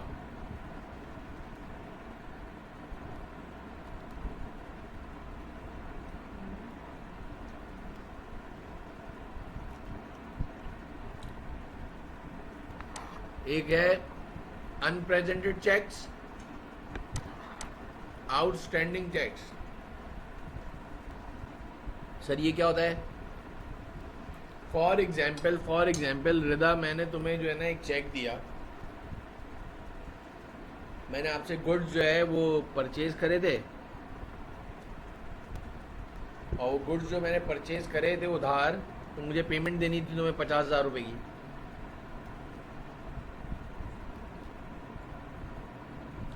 मैंने आपको चेक दिया आज कौन सी डेट है जरा बताओ कबूतर, आज कौन सी डेट है? 28 है आयशा, 28 ऑफ जुलाई है। एक चेक की वैलिडिटी 6 मंथ्स की होती है, याद रख लेना। 28 जुलाई से 28 अगस्त, सितंबर, अक्टूबर, नवंबर, दिसंबर और जनवरी। 28 जनवरी तक ये चेक वैलिड है रिदा तुम्हारे लिए। जब भी चाहो तुम मेरे बिजनेस के बैंक अकाउंट से पैसे निकाल सकती हो। समझ में आई बात या नहीं? सबसे पहले तो ये सुन लो बैंकिंग सेक्टर का एक रूल, कोई भी आपको चेक मिला विद इन 6 मंथ्स, और हर दिन 30 दिन का ट्रीट किया जाता है बैंकिंग में, 30 दिन के अंदर अंदर वो पैसे निकाल लेने चाहिए। सर अगर नहीं निकाले तो वो चेक जो है आपका एक्सपायर हो जाएगा। आसान वे में बोल रहा हूँ, वैसे उसको चेक एक्सपायर नहीं कहते, जैसे हम एक्सपायरी वाली चीज़ें देखते हैं उसको बोलते हैं time barred cheque, time barred, BARRED, time barred cheque. लेकिन आसान सादे सुलेमानी ज़बान में समझ लो, एक्सपायर हो जाता है। यानी मैंने आज एक किसी शख्स को 28 जुलाई को चेक दिया, तो वो 6 महीने के अंदर किसी वक्त भी, यानी 2020 चल रहा है ना, तो 28 जनवरी 2021 तक कभी भी पैसे निकाल सकता है। फिर सुनो, 28 जुलाई है ना, 28 जुलाई से अगस्त, सितंबर, अक्टूबर, नवंबर, दिसंबर, जनवरी 2021, 28 जनवरी 2021 तक। 29 जनवरी 2021 को जाएगा ना वो चेक जो है ना नहीं लिया जाएगा, बोलेंगे पार्टी से वापस से नया लेकर आओ, ये चेक एक्सपायर हो गया, ये चेक ख़त्म हो गया आपके लिए। लेकिन बहरहाल 6 महीने तो बहुत होते हैं। मुझे कोई चेक दे, मैं कल सुबह फजर में ही चले जाऊंगा बैंक में निकलवाने के लिए। मतलब एक्सपायर क्यों होने दोगे? हाँ, ये सिर्फ उस वक्त होता है, फॉर एग्जाम्पल किसी ने आपको चेक दिया और आप है ना उसी वक्त जो है ना एयरपोर्ट जा रहे थे, आप कहीं है ना अब्रॉड जा रहे थे बाहर, वो चेक आप लेकर, एक बात समझाने के लिए, एक अपनी तरह से एक क्राइटेरिया बता रहा हूँ, तो वो चेक आप अपने साथ ले गए, अमेरिका ले गए, लंदन ले गए, लेकिन आपसे बड़ा कोई नहीं है अगर आप साथ ले गए, चलो ले गए, और इसके बाद जो है तकरीबन पता चला आपका अमेरिका में इतना लंबा स्टे हो गया कि आप 7-8 महीने रुक गए, तो समझ लो वो टाइम चेक जो है बाउंस हो जाएगा, बाउंस नहीं होगा, टाइम बार्ड हो जाएगा। तो याद रखो, मैंने रिदा को जो 50,000 रुपये का चेक दिया है, तो जब मैंने चेक दिया था ना मेरा बेटा, तो उस वक्त अपनी कैश बुक से माइनस कर दिए थे पैसे, लेकिन रिदा ने अभी तक पैसे नहीं निकाले। तो अब ज़रा उल्टी सिचुएशन है, सुनना ज़रा, लास्ट बात सुन लो फिर सवाल पर आ जाए। मैंने अपने कैश बुक के बैंक कॉलम में से 50,000 माइनस कर दिए, और बैंक स्टेटमेंट आ रही है उसमें 50,000 रुपये ज़्यादा लिखे हुए आ रहे हैं। मैं खुश, अरे वाह बड़ा ज़बरदस्त यार, मेरे बैंक से पैसे ही नहीं कटे 50,000। जब ज़रा वापस से चेक करा तो पता चला रिदा ने अभी तक पैसे ही नहीं निकाले। मैंने बैंक वाले को फ़ोन किया, मैं कहा यार मैंने एक पार्टी को 50,000 रुपये का चेक दिया हुआ था, अभी तक पैसे ही नहीं कटे, क्यों नहीं कटे? तो बैंक वाला बोला भाई हम क्या घर से पकड़ पकड़ के लाएं लोगों को, खुद ही आएंगे जब आना होगा तो। यानी अभी वो आउटस्टैंडिंग चेक है। तो सर अब क्या करा जाए? आपने अपनी कैश बुक से माइनस कर दिए हैं ऑलरेडी, मैं फिर रिपीट कर रहा हूँ, जब आपने चेक बनाया था उसी वक्त माइनस कर दिए थे। तो बैंक वाला बोल रहा है आप बैंक स्टेटमेंट से 50,000 रुपये माइनस करके देख लो, कभी ना कभी तो आएगा ना। कौन ऐसा पागल आदमी है जो भूल जाएगा? यू आर रैशनल पर्सन यार, आप नॉर्मल बंदे हो, एब नॉर्मल थोड़ी हो जो भूल जाओगे। तो आप वो कभी ना कभी तो पैसे निकालोगे, तो उस वक्त आपके अकाउंट से माइनस होने चाहिए मेरा बेटा। तो इस तरीके से आपके पास वो आउटस्टैंडिंग चेक कहलाता है। ये इसके जो है सारे स्टूडेंट से बोल रहा हूँ, ये सारे उसी के नाम है, अनप्रेजेंटेड चेक, आउटस्टैंडिंग चेक्स। कभी लिखा हुआ था check issued but yet not paid by the bank, सब एक ही के नाम है। अनपेड चेक्स सब एक ही के नाम है। इंग्लिश बहुत अच्छी होनी चाहिए इसके अंदर, वो बोलेगा। अब अनक्लियर चेक, आउटस्टैंडिंग लॉजमेंट्स, ये भी अकाउंट प्योर बैंकिंग सेक्टर का नाम है, आउटस्टैंडिंग लॉजमेंट्स।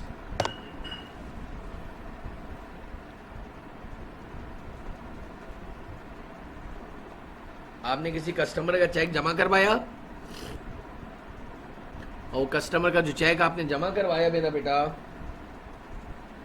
तो वो एक दिन के बाद दूसरे दिन हमारे अकाउंट में आते हैं। अभी अभी आपने चेक जमा करवाया और दूसरे मिनट में आपके बैंक स्टेटमेंट आ गई, तो जाहिर सी बात है उस स्टेटमेंट में वो पैसे लिखे हुए नहीं आ रहे होंगे। फिर रिपीट कर रहा हूँ, आपको किसी कस्टमर ने 2 लाख रुपए का चेक दिया, आपने किसी कस्टमर को गुड्स बेचे थे, उसके पास से अल्हम्दुलिल्लाह पैसे आ गए, उसने चेक दिया, हमने अपने प्यून को बुलाया, बोला जाओ बैंक अकाउंट में जमा करवा कर आओ। जैसे बैंक अकाउंट में जमा करवाने भेजा तो कैश बुक की बैंक कॉलम को 2 लाख से बढ़ा दिया। अभी हमने बढ़ाया है और हमने ये जो है चेक जमा करवाने के लिए प्यून या सुपरवाइज़र के थ्रू भेजा है, और दूसरे मिनट में दूसरी तरफ से कोरियर से बैंक स्टेटमेंट आई, तो ऑब्वियसली बात है उस बैंक स्टेटमेंट में वो 2 लाख रुपए लिखे हुए नहीं आ रहे होंगे, वो नेक्स्ट स्टेटमेंट में आएंगे। आपने बैंक वाले को बोला यार ये 2 लाख रुपए लिखे हुए नहीं आ रहे, अभी हमने एक चेक भेजा है। बोला भाई अभी भेजा है, ये तो पिछले महीने की कल तक की बैंक स्टेटमेंट है, अब ये नेक्स्ट स्टेटमेंट में आएगा। तो आप ये करो कि बैंक स्टेटमेंट के अंदर 2 लाख रुपए जमा करके रिकनसाइल करके देख लो, तो फिर वो जो है आउटस्टैंडिंग लॉजमेंट्स कहलाते हैं, वो अनक्लियर्ड चेक्स कहलाते हैं।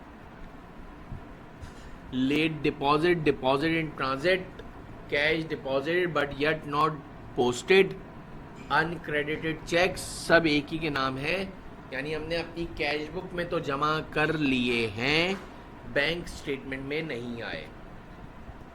याद रख लेना, बैंक स्टेटमेंट में कम एडजस्टमेंट होती है, 2-3 लाइनें छोड़िए कि कोई चीज़ आ गई, इसके बाद फाइनल बैलेंस और रिकनसाइल बैलेंस। बस याद रख लेना ज़िंदगी में एक बात, एक लास्ट बात सुन लेना,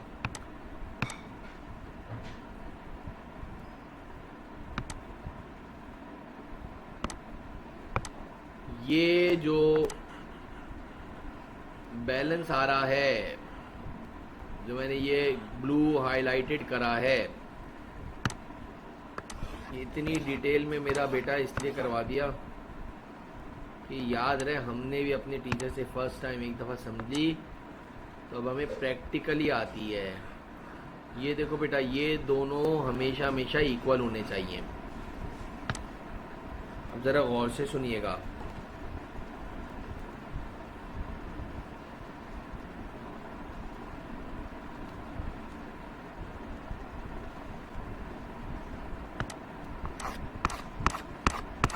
आप लोग अब ज़रा मुझे काइंडली बताओगे ज़रा, मेरे वाले हैंडआउट के अंदर जो है कौन से नंबर पे bank statement, bank reconciliation statement है? ज़रा सा थोड़ी सी हेल्प आउट कर दो, बैठने थोड़ी आए हो। मेरा जो हैंडआउट है उसमें बैंक रिकन्सिलिएशन स्टेटमेंट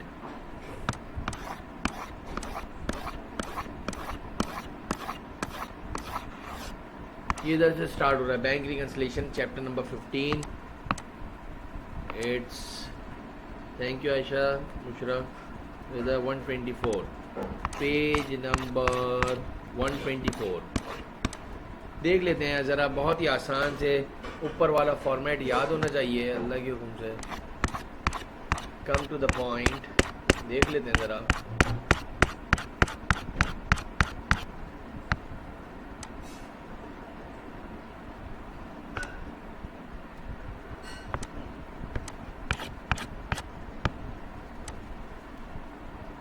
इंशाल्लाह आप जो है, फिर भी पहले सवाल मैं कर रहा हूँ, ये हमारा बैंक रिकन्सिलिएशन स्टेटमेंट का पेज नंबर 124 हैंडआउट का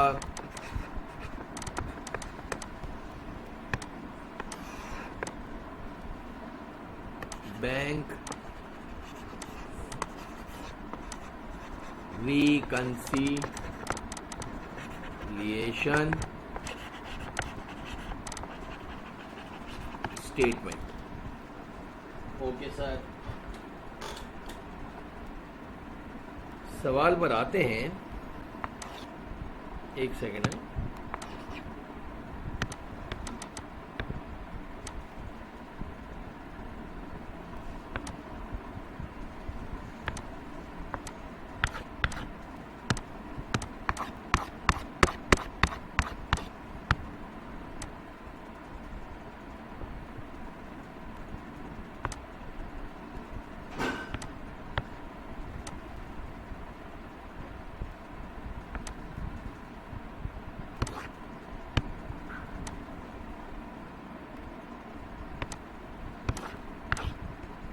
सबसे आसान और कन्वीनियंट मेथड तरीका ये है, इधर देखना बेटा, इधर लिखा मैंने CB stand for cash book, जैसे पेपर में करोगे, और इधर लिखा मैंने BS stand for bank statement. सवाल पढ़ते हैं ज़रा, देखते हैं क्या दिया हुआ है बच्चे। Following transaction were related to Beg and Sons. Beg and Sons का सवाल दिया है। Balance as per bank statement 27130। Bank statement का बैलेंस दिया हुआ है 27130। Okay sir.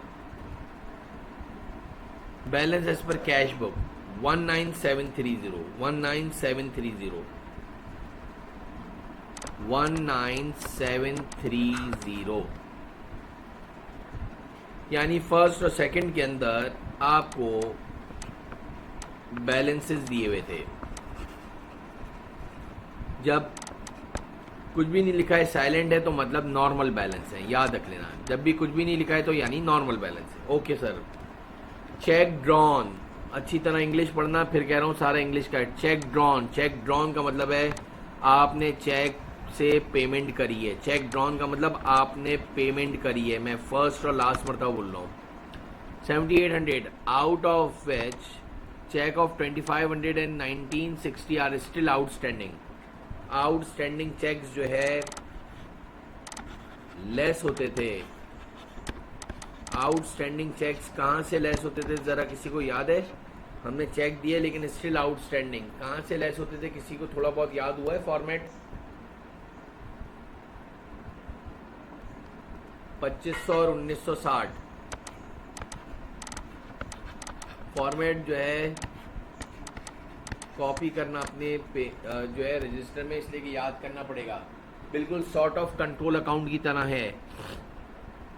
फॉर्मेट याद हो गया, 70% चैप्टर हो गया। सिर्फ एरर में ज़रा सोचना पड़ता है। दो आउटस्टैंडिंग चेक थे। आउटस्टैंडिंग चेक्स हमेशा बैंक स्टेटमेंट से माइनस होते हैं। आउटस्टैंडिंग चेक्स हमेशा ये लिखा था अभी जो बताया, outstanding cheques. Bills collected by bank. अब देखो ये क्या लिखा है, बिल्स कलेक्टेड बाय बैंक। जब बैंक ने बिल्स कलेक्ट करें, कलेक्ट का मतलब किसी कोई कहीं से पेमेंट आई है, तो ये आपको जरा पहले सुन लो, इसके बाद लिखना। बिल्स कलेक्टेड बाय बैंक होता है ना, bills paid by the bank. Bills collected by bank how much? 2310। अच्छी तरह देख लो, बैंक स्टेटमेंट में ऐड होगा। अब एक और काम कर लो, इसीलिए आपके लिए छोड़ा था कि कोई नई फॉर्मेट आएगा। ये जो कैश बुक है, कैश बुक में जाके ऐड में जाके मैंने बढ़ा दिया bills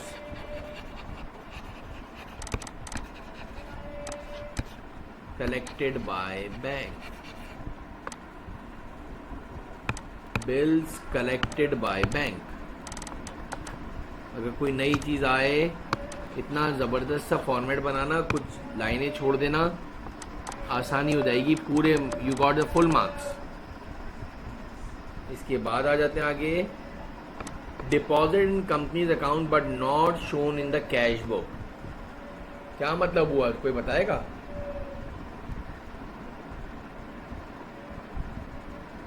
deposit in company accounts, company accounts में डिपॉजिट तो कर दिया but not shown in the cash book, but not shown in the bank cash book, but not shown in the cash book. हाँ बेटा, कोई बताएगा?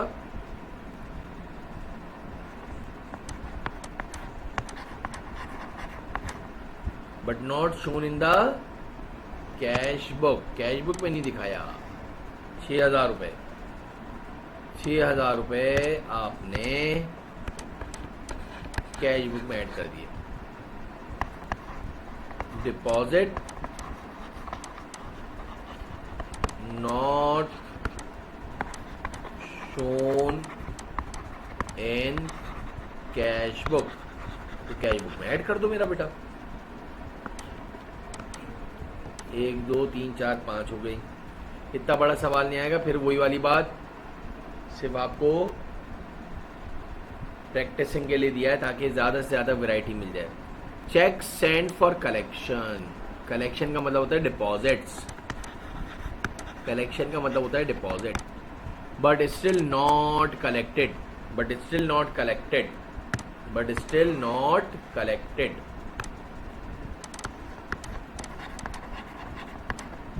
देखो फिर क्या बोल रहा है, cheque send for collection but still not collected by bank. Cheque send तो कर दिए हमने, लेकिन अभी तक कलेक्ट नहीं हुए। कितना अमाउंट है? 5200।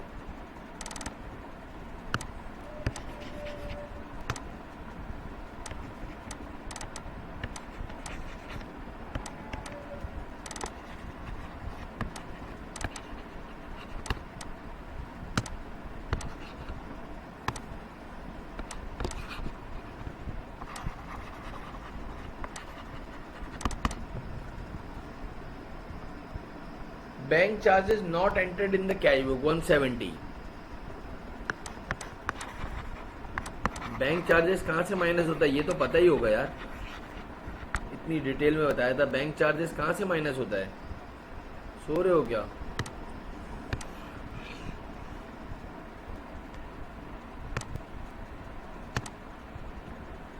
माइनस के लिए ब्रैकेट बनाना.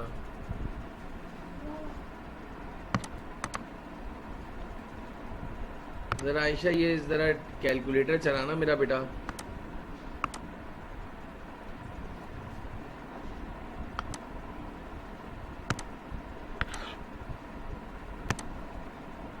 कोई बंदा टोटल करो जरा दोनों साइड्स का.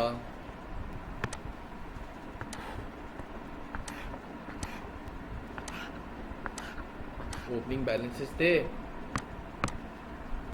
27870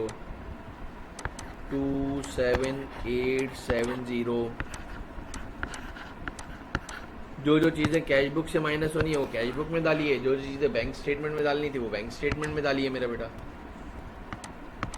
समझ में आया या नहीं आया पहले ये बताओ. Bushra, Tahmina, Ayesha, is it clear बेटा? सबके क्लियर है? इधर और मेरे ख्याल से मैंने सवाल के अंदर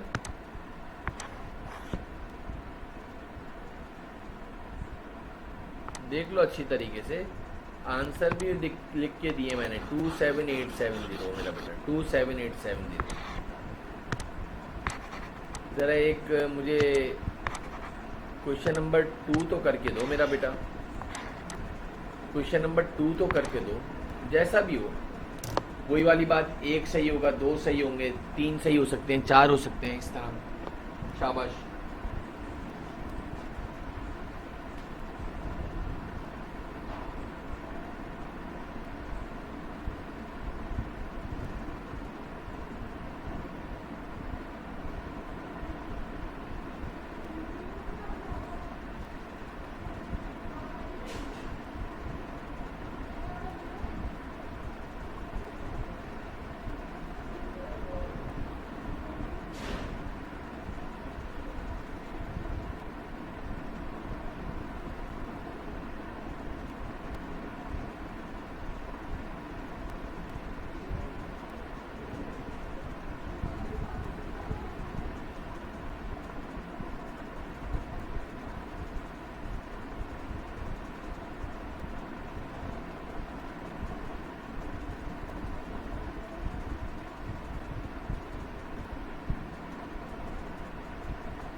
हाँ जी, कोशिश करी. Question number 2.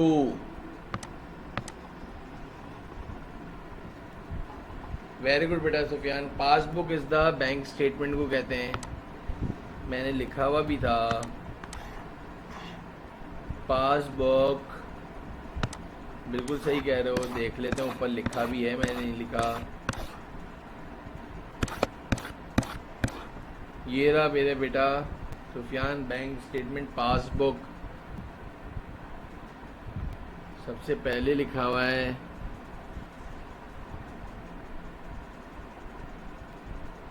बैंक स्टेटमेंट का दूसरा नाम पासबुक।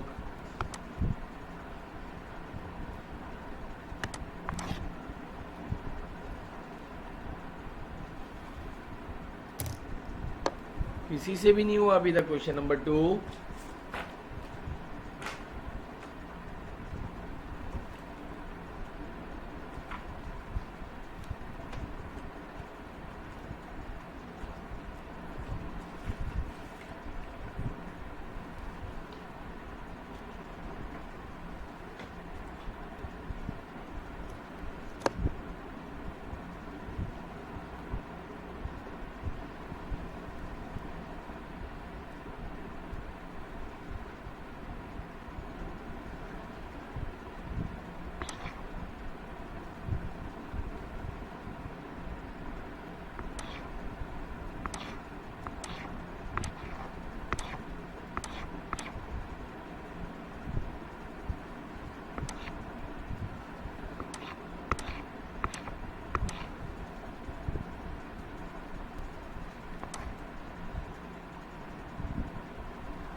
वन 4510 ये आ रहा है सबका।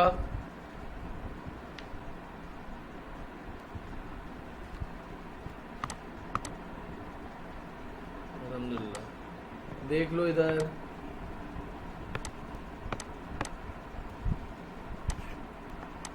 डायरेक्ट कर रहा हूँ cash book.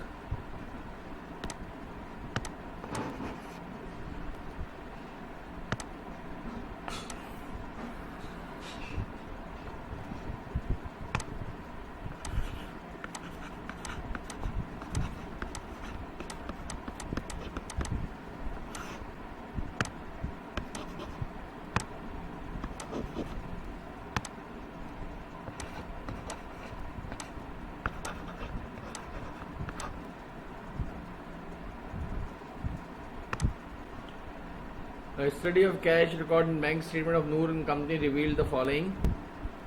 Balance as per bank statement 9540.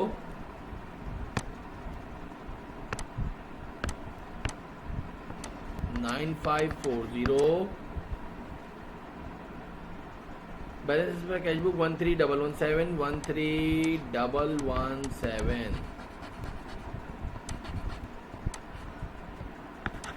दोनों के मुन्ना बैलेंसेस दिए हुए हैं, ये भी हो गया, ये भी हो गया। Direct deposit in companies account but not record in the firms book 3500। Direct deposit by customer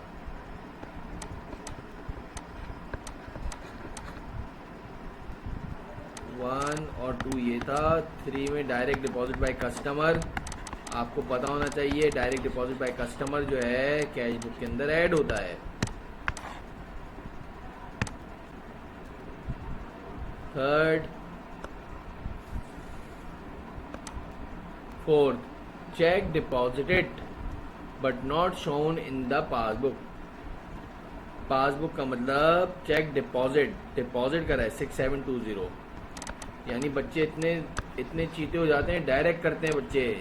direct से मतलब पहले लिख देते हैं चेक डिपॉजिटेड, अभी से कोई नई टर्मिनोलॉजी आए, बट क्या लिखा, check deposited but not shown in passbook. अब चाहो तो इसको जाकर ऊपर फॉर्मेट में 2-3 लाइनें जो छोड़ी हुई हैं हमने उस पे जाके बढ़ा दो, आपके ऊपर है। Check deposited but not shown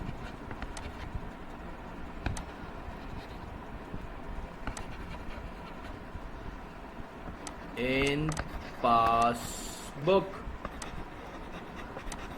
इधर वो चीजें लिखी जा रही हैं जो रेक्टिफिकेशन वाली हैं, जो हिलती नहीं है। एरर सिर्फ इसके अंदर खतरनाक होते हैं। 5वां, cheque issued but not presented, unpresented cheques. Unpresented cheques का हो, आउटस्टैंडिंग चेक्स का हो, 450, 600, 700 और ये तीनों को जरा ऐड तो कर देना बेटा।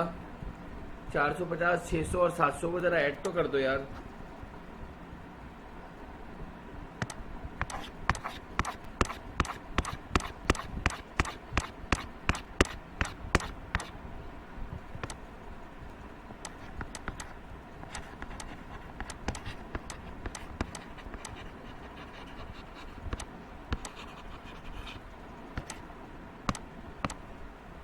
$1750।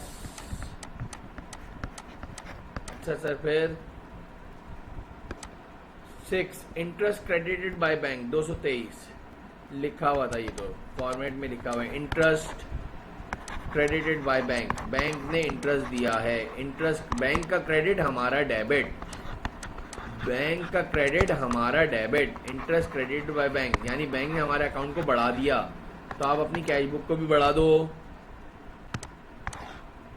7वां, collection made by bank but not recorded in the cash book 1100, इसको भी जाके ऊपर बढ़ा देना, ऐड में लिख देना collection made bye the bank but not recorded in the cash book, format में लिख देना, आपके लिए अच्छा हो जाएगा।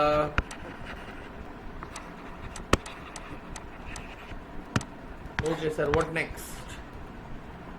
कहाँ गया? 6 भी हो गया मेरा बेटा, 7वां भी हो गया।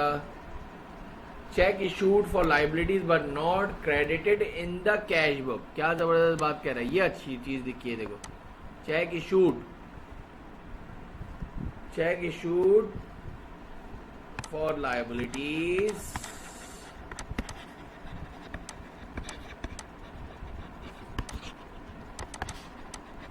But not recorded in cash book. Cash book में लिखना भूल गया, अकाउंटेंट जो है चेक बना के तो दे दिया, बहुत से साइन भी करवा लिए, कैश बुक से माइनस करना भूल गया। 3430। चलो जरा कैलकुलेटर चलाओ, बताओ जरा टोटल। 14510 आ रहा है।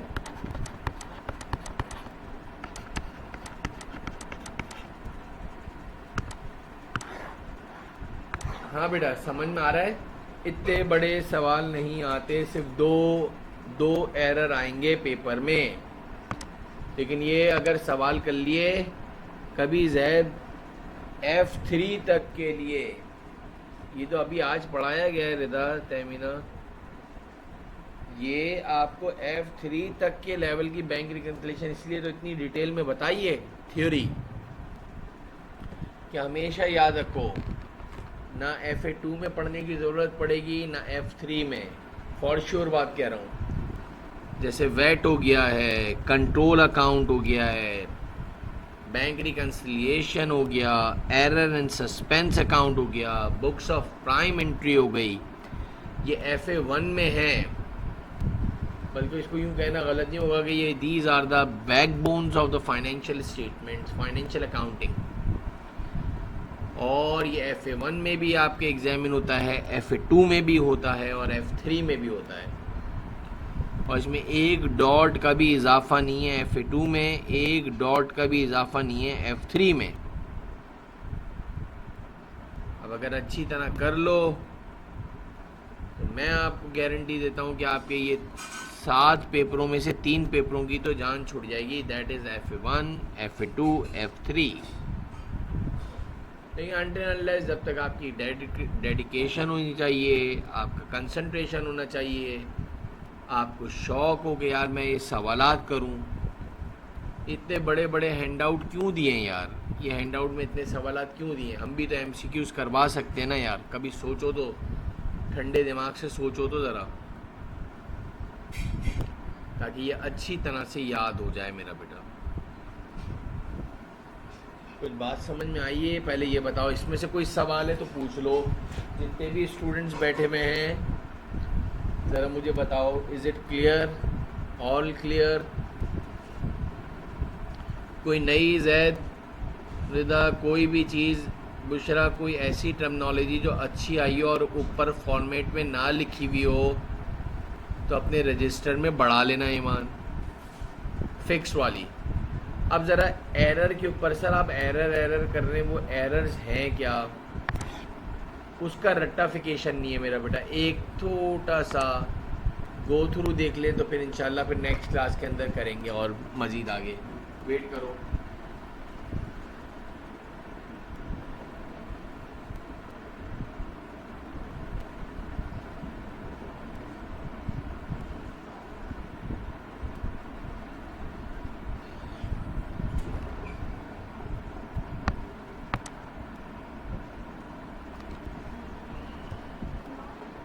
अभी भेज देता हूँ बेटा इंशाल्लाह ईमान।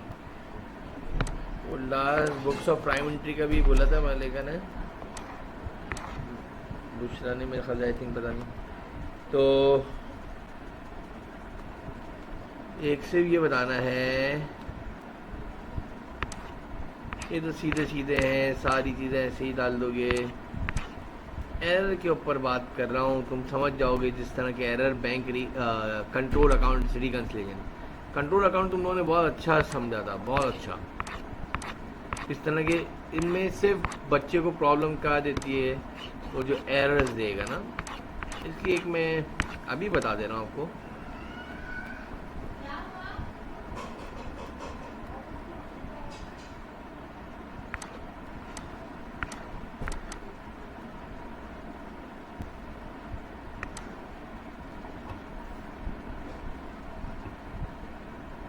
ये देखो,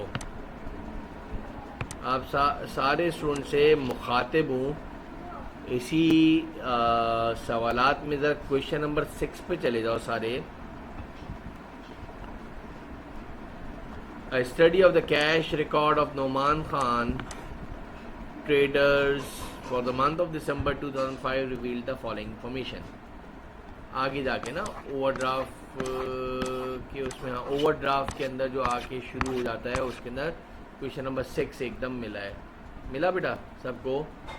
मैं पेज नंबर 126 पर हूँ, मैं पेज नंबर 126 पर हूँ। मिला नहीं मिला बेटा?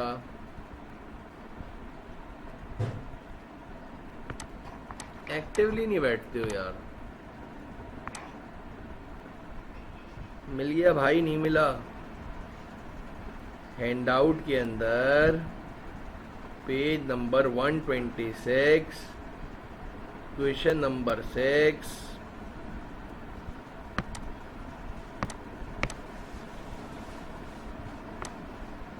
उसमें 10th वाली एक चीज देखो। A cheque for 800 issued in settlement of an account payable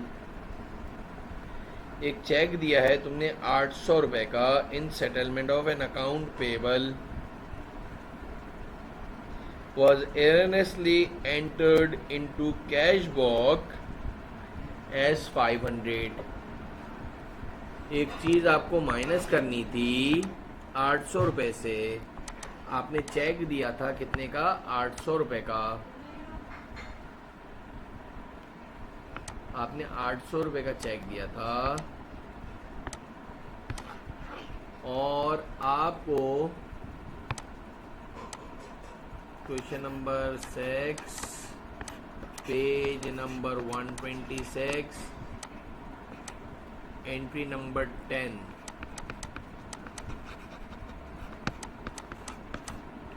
ये कैश बुक है और ये बैंक स्टेटमेंट है। डायरेक्ट मैंने जंप लगा के उधर की बात करी है ज़रा।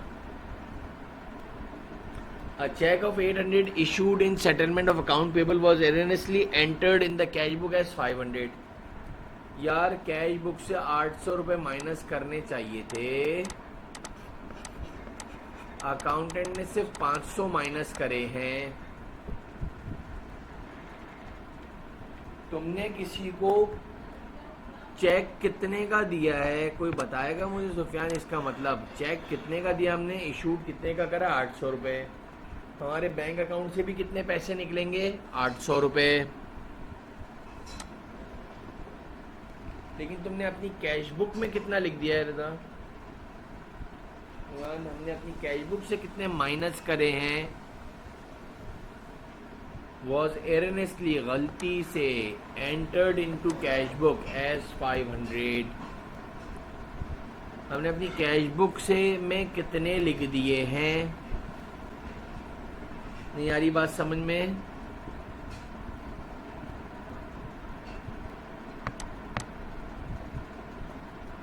अब करेंगे क्या सुफियान, कोई बताएगा? ईमान, अरीशा, बुशरा, वेरी गुड ईमान, एक्सेलेंट। तुक्का तो नहीं मारा ईमान कि 300 और लेस कर देंगे? कहाँ से लेस करेंगे?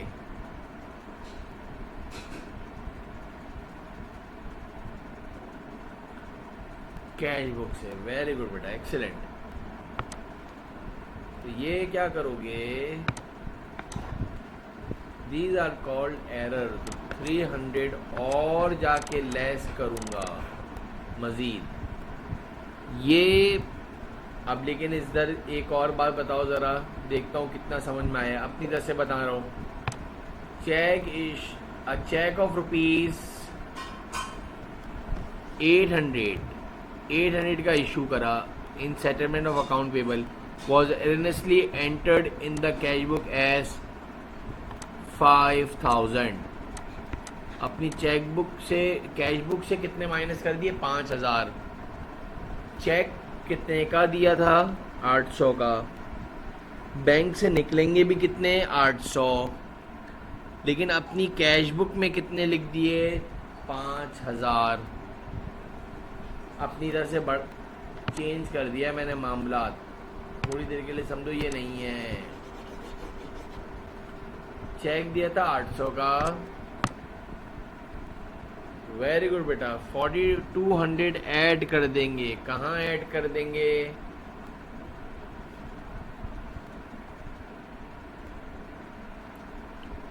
कैश बुक में ऐड कर देंगे। वेरी गुड, शाबाश। अब देखो पहले वाले एरर में माइनस हुआ, मैंने अभी बात पलट दी तो उसमें ऐड हो गया। ये एरर्स जो हैं ऊपर फॉर्मेट में लिखे नहीं जाते क्योंकि इसका स्टैंडर्डाइज नहीं है कि कब लेस होगा तो कब ऐड होगा तो कब डबल करना पड़ेगा। सबके क्लियर है बेटा? इज इट क्लियर मेरा बेटा? सब कुछ समझ में आ गया अच्छी तरह? Is it clear?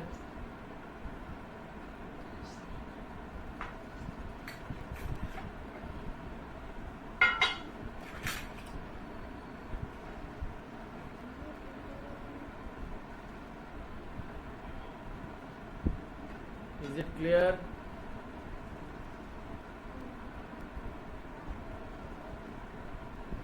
आज के लिए मेरा बेटा इतना ही काफ़ी है। मैं इसकी PDF आपको शेयर कर देता हूँ। दूसरा कि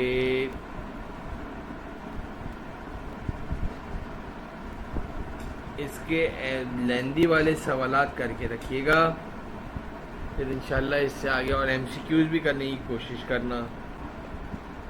क्लियर है बेटा? कोई सवाल है तो पूछ लो ज़रा प्लीज़।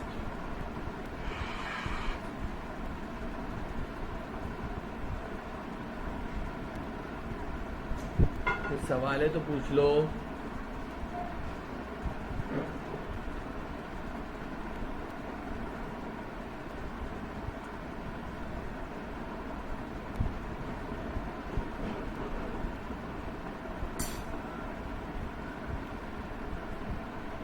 ठीक है बेटा,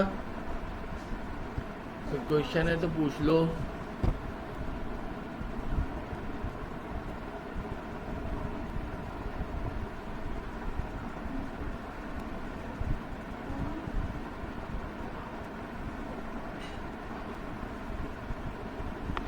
भाई जवाब दे दो।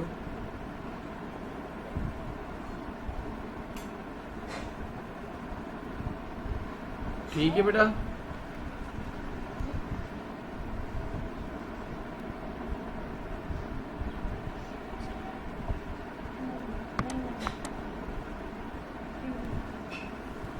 ओके बेटा लिजमा, तो कल वाली भी लिजमा भेज देता हूँ, अभी वाली PDF भेज देता हूँ। ओके बेटा, अल्लाह हाफ़िज़।